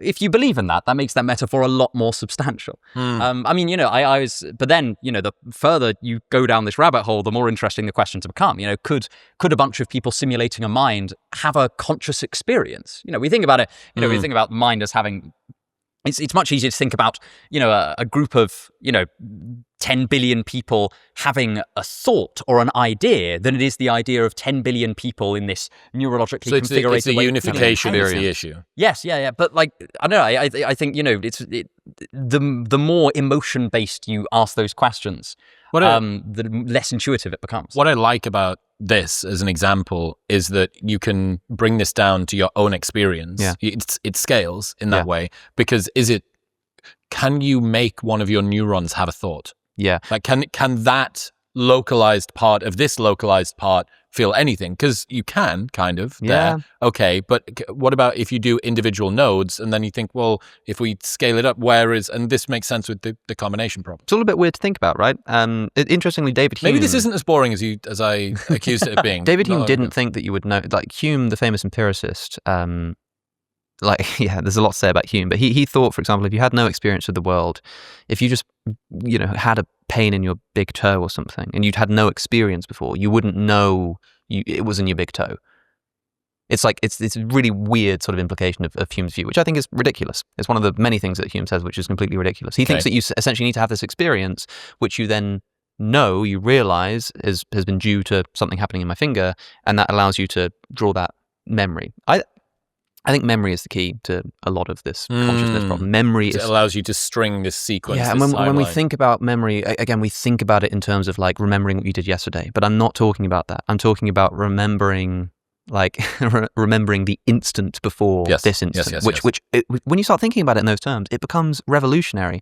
If you imagine yourself falling, as we were picturing earlier, with no memory, you'd probably act and according to the panpsychist, experience the world a lot like the can falling through the air. But would that not preclude a Boltzmann brain? Would it preclude a Boltzmann brain? Yeah, just that if they coalesce into this single form for such a short space of time, how is it if it didn't exist prior to that? Oh, their argument would be the neurons are created in such a way as if you had memories prior to that. Yeah, exactly. Yeah, right. Yeah. Okay. So you understand what I meant by that? Like if it's so transient, then but encoded in its transience is the fake memory. Yeah, okay. Exactly. Yeah. I want to point out that we're talking about this in the context of like panpsychism, and it's all a bit sort of woo woo, and people are like, this is totally crazy. But the kind of like the example Joe just gave of the what do you call it, the China problem? It's called the China brain experiment. Like we brought this up in the context of panpsychism, but most people listening to this are probably materialists to some degree about consciousness. They will probably think, I think that consciousness is just emergent of material, a bit like how zeros and ones become a picture on a screen, something like that. This example kind of poses a challenge to that, because it's like if you believe that you can just take atoms, put them in a particular order, and get a unified conscious experience of pain, then why can't I do that with individual brains, put them together in a particular way, and get a unified experience? In the same way that you can make a triangle out of wood or out of stone or out of metal. If you define something relationally, what you're making it out of ceases to be as important. Exactly. If consciousness is just an arrangement of atoms, then you should be able to get consciousness out of an arrangement of atoms in other ways. And if you think that's not true, then you either have to explain why it's different, or I suppose abandon materialism, or abandon the view that consciousness is in fact emergent and is not somehow fundamental. It's wacky, right? It's weird. Maybe this is. It might just be the messenger. It might have been the messenger so far. Sorry to everyone that's done theory of mind that's come on my podcast, because it's like 5 or 10 people. I think it might actually be like the next sort of big thing. I'm excited about this idea. I think it's fun. I mean, I think there's a lot to dislike about it too, of course. But like, it's exciting, and I think people are interested in it. And the first thing that it gives everybody is I have always had questions about my own experience. Everyone is always kind of narcissistic when it comes to that. And this is the most direct you're ever going, why am I a thing? Why do I feel anything at all? Why do I sort of exist in that way? The other thing that I'm very interested in, which is one of your pet theories, is emotivism. can you explain emotivism to me like I'm 12? So emotivism is a kind of a theory about ethics and a theory about language. We've been talking so far about sort of what stuff is made out of. And there's lots more to be said about that, by the way, like why everything is made out of consciousness and how we even get there. That's like a kind of metaphysical question. In the realm of ethics, like what's good, what's bad, what should you do, what shouldn't you do, everyone's familiar with that kind of language. If I say like, it's bad for you to kick a homeless person on the street, you kind of understand what I'm saying, you get what I mean. But a philosopher will hear that statement and try to break it down. What literally do we mean? What does this word like bad mean? The ethical emotivist is someone who thinks that ethical statements are just expressions of emotion. It means that when you say something is good or bad, or that you should or shouldn't do something, all of that moral language is a kind of emotional expression. A big confusion about this is that suppose I just don't like murder. I just don't like it, right? Ethical subjectivism says that when I say murder is wrong, I mean to say something like, I don't like murder. Right? That is a reporting of my mental state, that I don't like it. Ethical emotivism is not a reporting of your emotional state. It is the expression of the emotion itself. Mm-hmm. So it's the difference between saying, I don't like murder, and going like, ugh, murder. Like literally expressing it. Because mm-hmm. when I say, I don't like murder, that's a claim that you can investigate. Is that true? Is it true that I don't like murder? Mm-hmm. Maybe mm-hmm. I'm lying to you. Maybe mm-hmm. it's false, right? Mm-hmm. So it's sort of, it can be true, it can be false. It's a fact about my psychology. Whereas the expression of distaste for murder, just going, as it famously has been, boo murder, is not the kind of thing that can be true or false. You can't really like debate it exactly. It's just an expression. And the emotivist thinks that that's what's going on with ethics. So A.J. Ayer is kind of the father of this emotivist theory in the 20th century. And it's only one part of his philosophy, but it's probably what he's most remembered for. And so he compares saying, like the difference between saying murder and saying murder is wrong is a bit like the difference between saying murder and then saying murder with an angry emoji and 3 exclamation marks. It's just this like emphasis on something. Mm. So, okay, why think this, right? Like why would you believe this? Well, pay attention to what your brain is doing when it moralizes. If I walk down the street and I kick a homeless person, you will notice a fact about the world, which is that I have just kicked a homeless person. And you could be completely like morally, emotionally detached from that. You could just report as a fact, if you were like a robot, it's a true fact, Alex just kicked a homeless person, right? But if you think that it's wrong, there's something more going on. You think Alex just kicked a homeless person and what's the extra thing? What is that extra thing that makes you say that it's wrong? Well, I think that if you pay attention to what your brain is doing in those instances, it's something that belongs in the category of emotion rather than that kind of rational thought. Like that extra bit that's making you say it's wrong versus just reporting it. Is that extra bit more like, when you burn your hand and take it away, or when you get angry at someone for doing something? Or is it more like 2 + 2 is 4 and the sky is blue? Mm. Like which of those is it more like? I think it much more strongly belongs in the category of emotion. And so that the actual isolated moral element of the statement, it's wrong to kick a homeless person, is an ethical expression. Okay. An emotional expression. You've probably heard me talk about element before. Come on.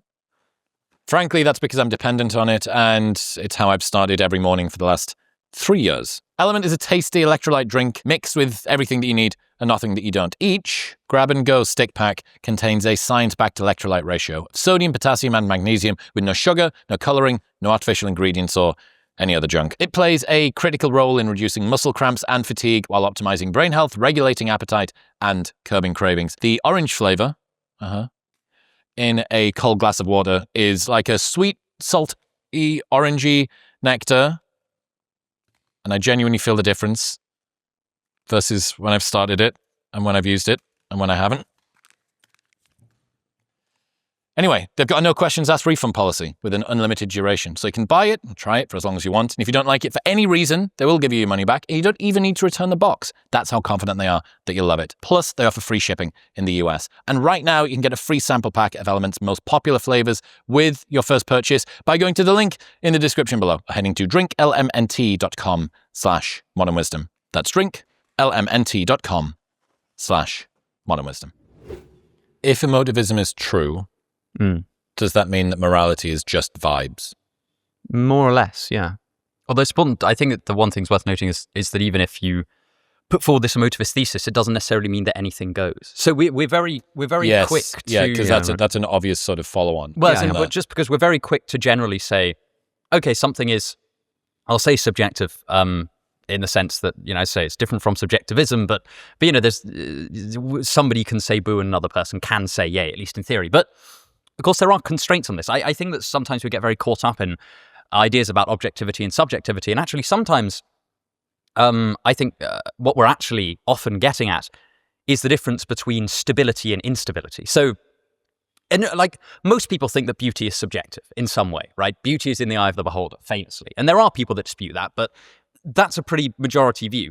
It doesn't follow from that you can, in fact, find anything beautiful. You just can't, try. Like, if you try and, look at a dog turd on the street and just be like, there's so many of my analogies have been dog turd related. But, a dog turd on the street and just try and find it beautiful, you'll find that you can't. And so, plausibly, there are still restrictions on the kind of things that people can and, in fact, do find beautiful. And so you kind of say, it doesn't follow just from...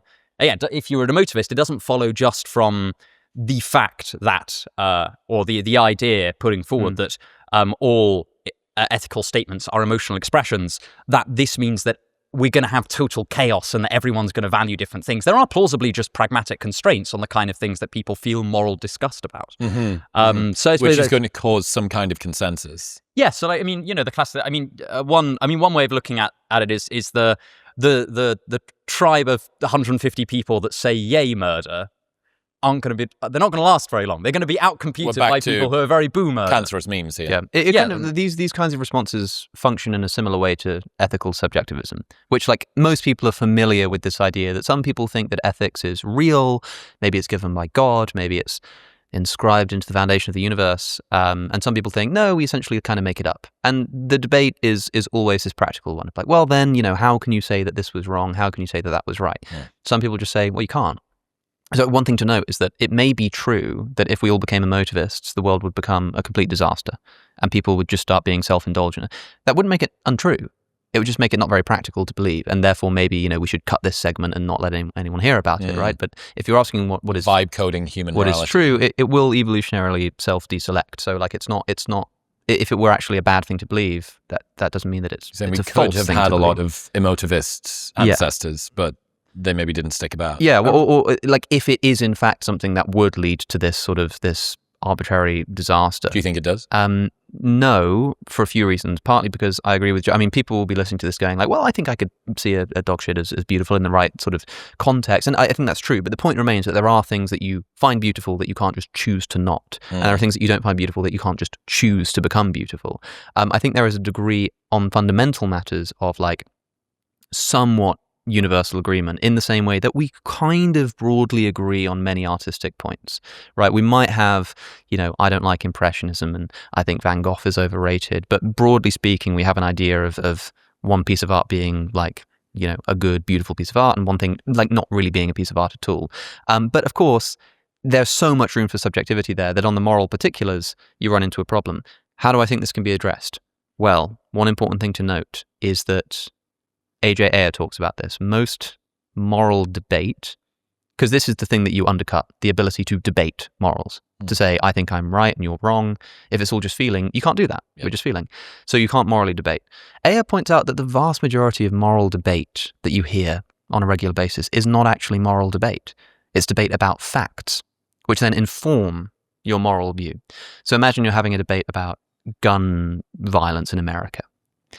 The debate might sound something like, did you know that, if we criminalized guns, then gun-related deaths would drop by 10,000 every year. Oh, but, having a swimming pool is more dangerous than having these are factual claims that you can test, you can run statistics, and you can find out whether they're true or false. And a lot of the debate consists in that sort of factual disagreement.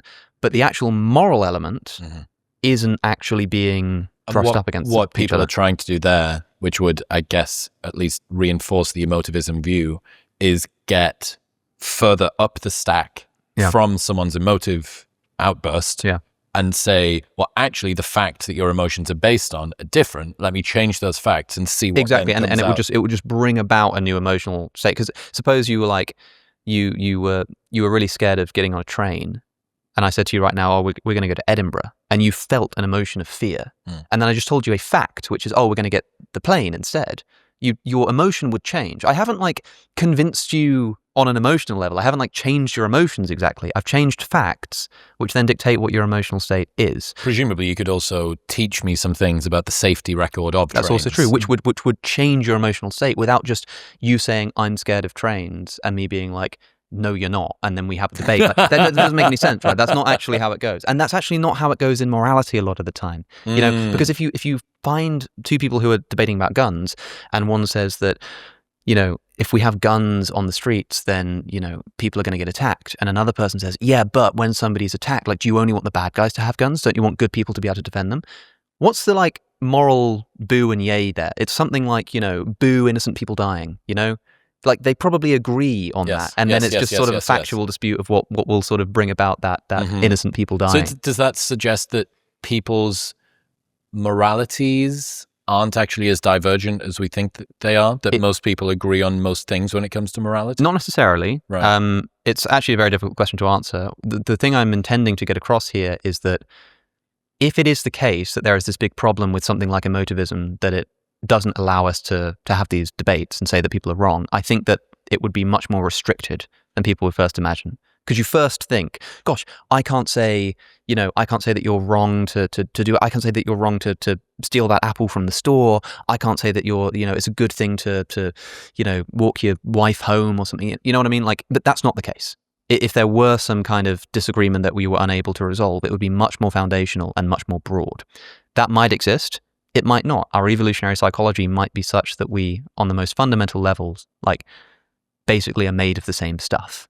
But it does seem plausible to me that there could be genuinely irresolvable, like, foundational value conflicts. I suppose one potential candidate for that would be the notion of rights versus consequences, which is a sort of, that's that's one way of, a lot of. Is say I'm having an argument with someone about, I don't know, let's do the gun control example. I know nothing about the facts on the ground about gun control, but one thing somebody might say is just, no, I have a right to this.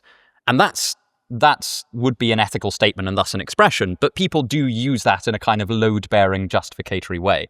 I think that would be one example of a type of moral disagreement that emotivism would struggle to accommodate. You might be able to get it in some altered form. You might find that it would break down, because I agree with you, like, you'd break it down to, like, someone ultimately isn't just going, boo, innocent people dying, because that's a sort of consequentialist view. Like, innocent people dying, that's a bad consequence, boo. Another person might be like, boo, taking my rights away. Right? And that would actually conflict. However, right. I think... one person's priority and another person's priority, and who trumps... But I do think that both of these, in fact, are not actually foundational, right? Because you've got to break down this... you say, boo, innocent people dying. And, like, I can think of 10 examples off the top of my head where you'd be okay with an innocent person dying, right? And likewise, boo, rights are notoriously difficult to actually justify or ground. So if you had further conversation with these people, you might find that the emotional motivation that has led one person to innocent people dying is bad, and another person to rights being violated is bad, is actually the same wellspring, as it were.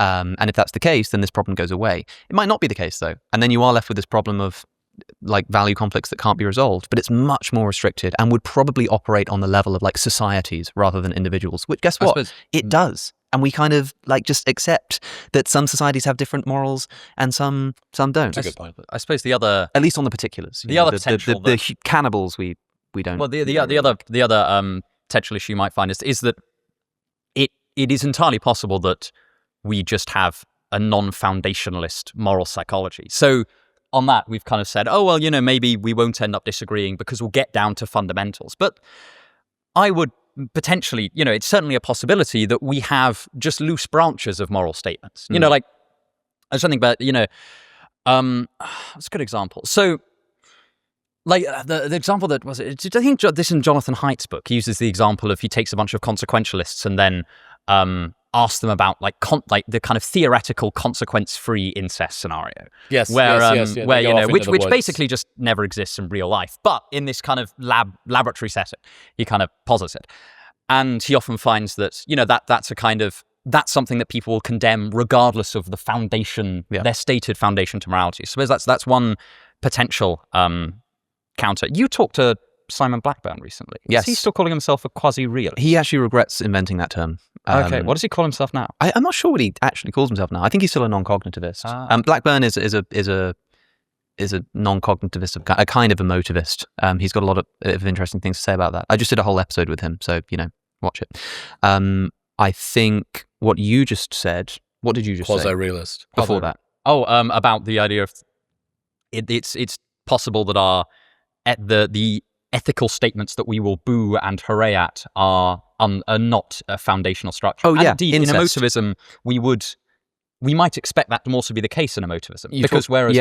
Whereas in a kind of standard cognitivist picture of ethics, we come to our ethical propositions through having a kind of base level set of ethical principles that we believe are true, and then derive our ethics from that. And emotivist kind of throws out that picture entirely. So another explanatory problem you might posit for emotivism in ethics, which is basically a variant on Frege Geach, which is would be like, oh well, we have this whole inferential setup for our ethical propositions that we don't for emotions. It doesn't.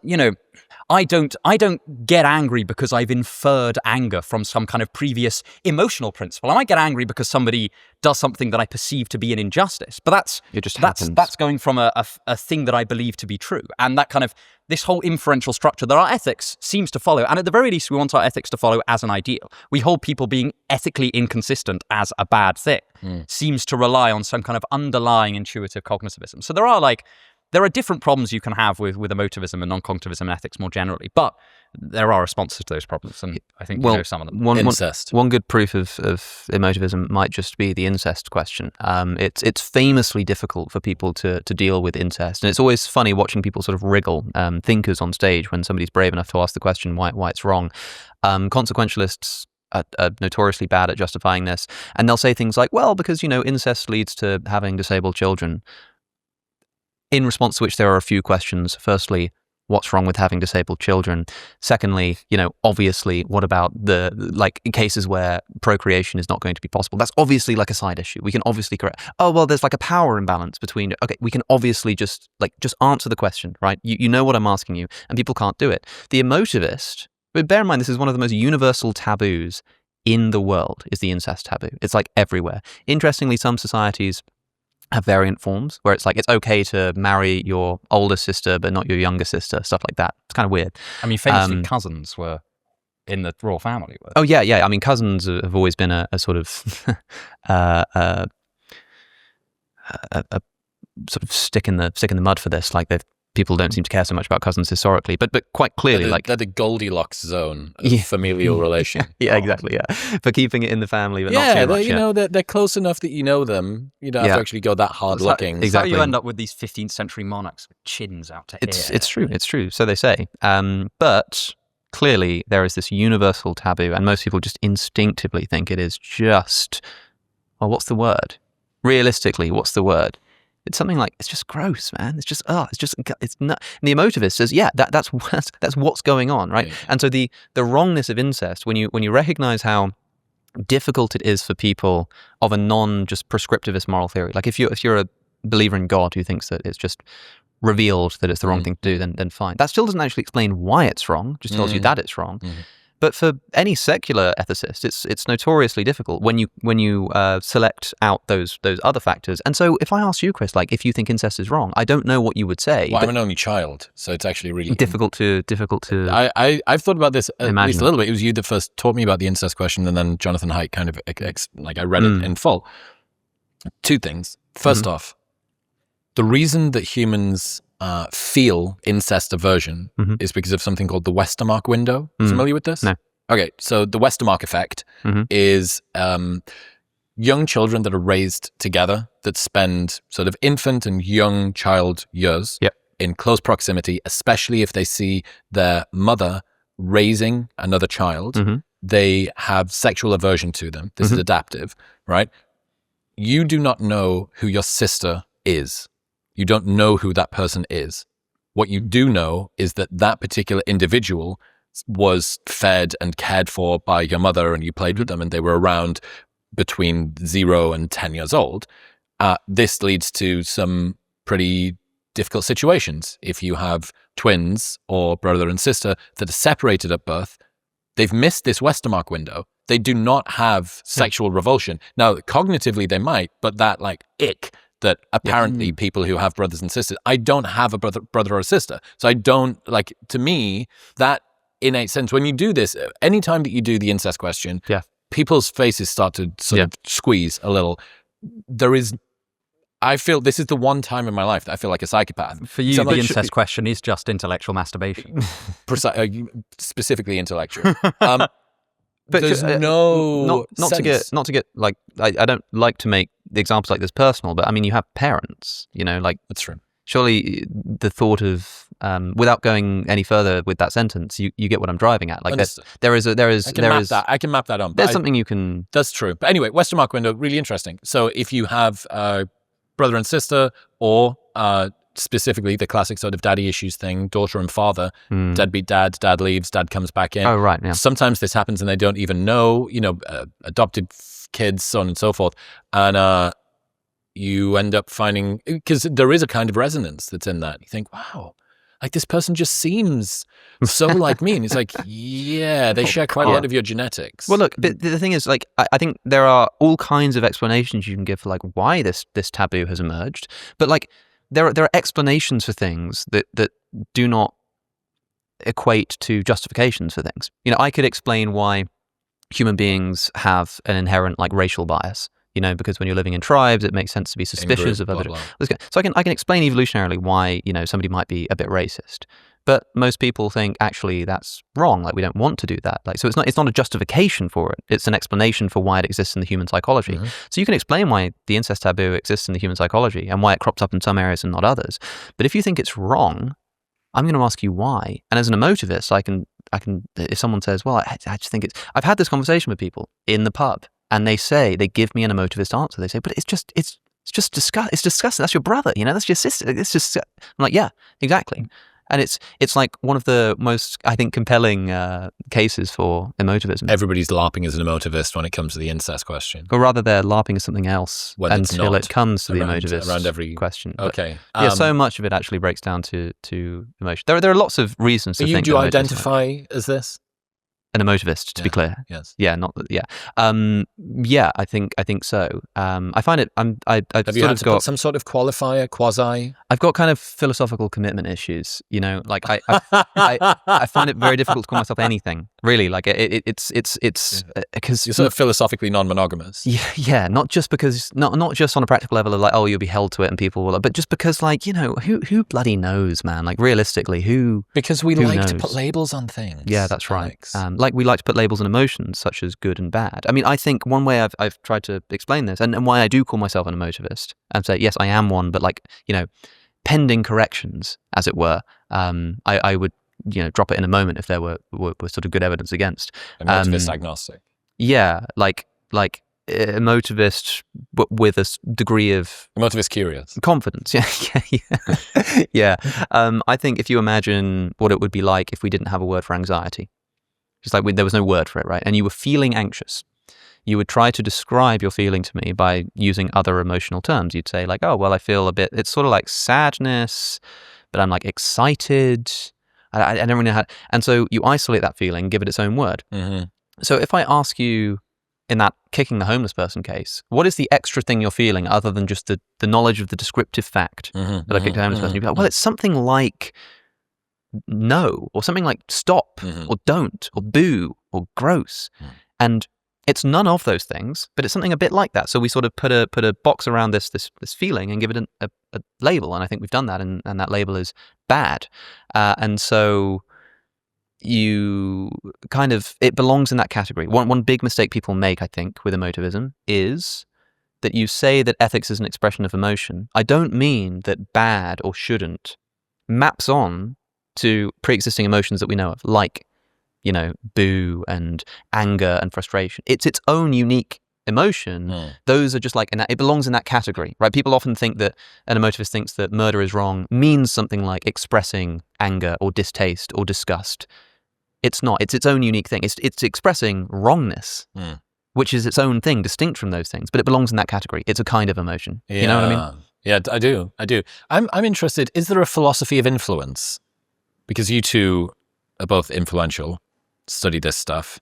Do you have a responsibility that is philosophically interesting, given that you are supposed to be, at least in some way, sources of insight around the study of ethics, the study of logic, the study of philosophy? Is there an additional level of responsibility that you have as the closer to the source of where this comes from, to be extra highly scrutinous with the way that you sort of put ideas across and what you talk about? I suppose there's a base level of trying to be accurate, right? Like, you try and get things right. Inevitably, you sometimes get things wrong, but, you try and get things right.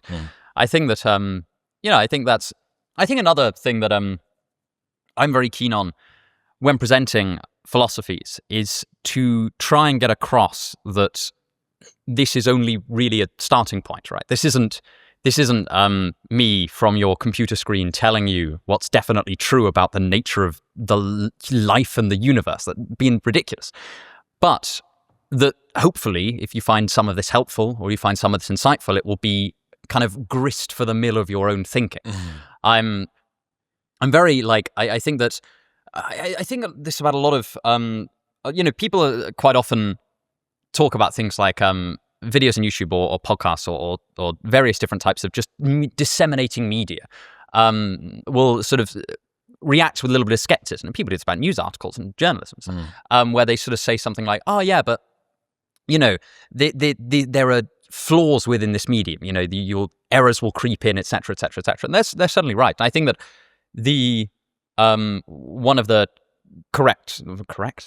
one of the appropriate responses that I feel to that is to try and front load a kind of a statement of your own fallibility, so that inevitably, you'll get things wrong. Right? We all get things wrong. This is a justice privilege thing that we were talking about. Yes, yeah, and I think it's important to say that, because quite a lot of you're on YouTube. You're at the very least presenting yourself as knowing more than the viewer about something, and so it's very easy. All of the kind of implicit signals there are saying, "I know I am right. Listen to me. Position of listen to authority. Me, I am authority." And I think that it's if in order to kind of do what I want to do, which is to largely get people doing this philosophy for themselves, and for this to just be something that they look back on in 5 years and think, "Oh yeah, that was a kind of quaint starting point, but now I'm much further along than that. I don't need this anymore." Part of doing that is to front load the idea that you're wrong. You don't have the you might be wrong. You don't have the final word. This is just a smattering of the literature, etc. Joe, you see yourself as kind of the child's Hulk Hogan playset of lifting weights before someone actually goes and gets a gym membership. Well, I suppose the thing is that you're never going to be able to compress all of the complexity of even a single philosopher into a 30-minute YouTube video. It's just not possible.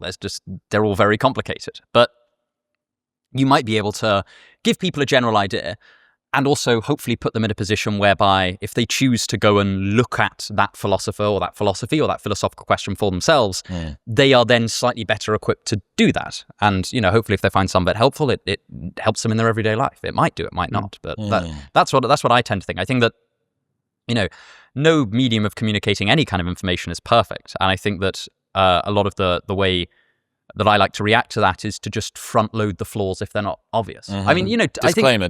Yeah, public debates are a bit like that. The public debates have numerous flaws, right? They are oftentimes people will be persuaded by emotional rhetoric rather than strict logical reasoning, because that's just part of how we're wired. I don't think that that's necessarily a problem until we start pretending that public debate is something that it's not. As long as we bear that in mind, some unique insight into wisdom and accuracy. Yes, exactly. As long as we're not watching, Nod's the guy who does debate very regularly. But I think you pretty much shared my view on this as well. There's nothing wrong with theatre, but you've got to know that that's what you're doing. What's your thoughts on this? If we're moving into a world with philosophers as influencers, surely the platform comes with a huge ethical duty not to mislead, given that ethics is part of the source code of what you guys, at least in part, are supposed to do or be remotely educated in. Yeah, I mean, look, we find it interesting and fun, and there's a kind of academic duty to not mislead, not misrepresent people's opinions and that kind of stuff. But if you are going to reduce this down to do as I say, not as I do, No. It's the reason I trip over myself to indicate my agnosticism, even about things I believe. Doesn't mean I don't have an opinion, but it means that I could be talked out of it at any moment. I do that with something as inert as like meta-ethics, because, earlier today we spoke for 5 or 10 minutes about suicide. And there's somebody listening to this podcast for whom that's going to be the most significant discourse that they've heard on the subject, possibly in their life, probably in the past few days and, past month or year or so. If somebody's thinking about that a lot, you might have some influence over their thoughts on an issue as important as that. That's not something to just sort of piss about with, it's serious. This stuff matters to people. And it's worth remembering that sometimes philosophy is just people in this sort of intellectual playground having a bit of fun. And there's nothing wrong with that, but it's not always that. And if it is always that, then you're kind of probably wasting your time in idle leisure, and you should do something more constructive. You always end up castigating. You always end up sort of finger wagging after a little while. Yeah, but you've asked me to reflect upon my own sense of duty. And I think that you need to wag your own finger in the mirror every now and again and remember that, like, it's great fun and I love what I do, and it's an amazing thrill and beautiful opportunity to be able to make a living doing things like this. But it's not all fun and games. Like, it does come with a kind of a duty and a responsibility that it's easy to forget about, because here we are having a conversation. We talk about this stuff all the time. We're going to, go off to the pub and forget about it later on today. But that's not the case for everyone. Do you think of who are listening? Do you think of certain areas of philosophy, or maybe even most areas of philosophy, as kind of like information hazards in that way? I think that information hazards are a bit of a. I mean, we were talking about like the concept of overrated philosophical ideas, or ideas that should, get in the bin. And I kind of think information hazards are one example. Oh, nice. I think it's sort of part of this whole AI hype that a lot of it is just sort of sensationalist and I think doesn't have a very good grounding. You know the analogy that I mean, though, like a high potent cognitive specifically pathogen, not an information hazard in that literal sense, but yeah, like there are things that are sort of not worth knowing. Or not worth exploring, right? There are topic areas which just aren't worth. The price of entry is too high. Sort of getting into, but that's sort of for you to decide whether you find it interesting, whether you find it worthwhile. I don't know. I sort of we stand on the shoulders of giants, as it were, as Newton said. In that I've seen myself as a communicator of ideas. I don't really say anything genuinely novel or unique. There's nothing new under the sun. I'm just trying to communicate other people's ideas. So my principal responsibility is trying to do so in a way that makes sense. Like, why am I talking to people about this? There must be some application for why I'm doing it. But I think, being a communicator rather than somebody who's trying to put a steadfast view into the world makes it a little easier. Is that just a very slippery way of never having to actually stand your ground? Maybe. But if, in order to be successful in any field, including my own, I would have to plant my feet firmly in the ground and say, this is what I believe, and I don't think that I'm wrong about it, then I'd probably give up and go home. At least for now. I mean, maybe I'll feel that way one day, but for now at least. I mean, the idea that a 26-year-old philosophy YouTuber would know anything significant with a level of certainty that is immune to a healthy dose of agnosticism is completely batshit insane. There's just no way that's ever going to be true, or justified. And even on the incest question. Especially on the incest question. Yeah. Gentlemen, I appreciate both of you very much. I wish that we could keep going for longer, but this location is going to kick us out. It looks like it's literally about to collapse in on us. Yeah, perhaps. Stay here any longer. Look, I genuinely appreciate both of you. I think it's so cool that we've got two British guys contributing to leading forth philosophical influence, Unsolicited Advice, and Alex O'Connor, Within Reason. You don't have a podcast, do you, Joe? I don't. I'm going to start interviewing a few people. I've got a few people lined up. I told him what to call it. You know what he should call it? Solicited Advice. Oh, let's go. It's right there in front of you. Boys, thank you very much for coming through. You got it, man. Thanks for having me. Congratulations on making it to the end of a very British conversation there. I actually sat down with Joe one-on-one about existentialism, absurdism, Nietzsche, a ton of other interesting stuff, and that's available right here. Come on. Press it.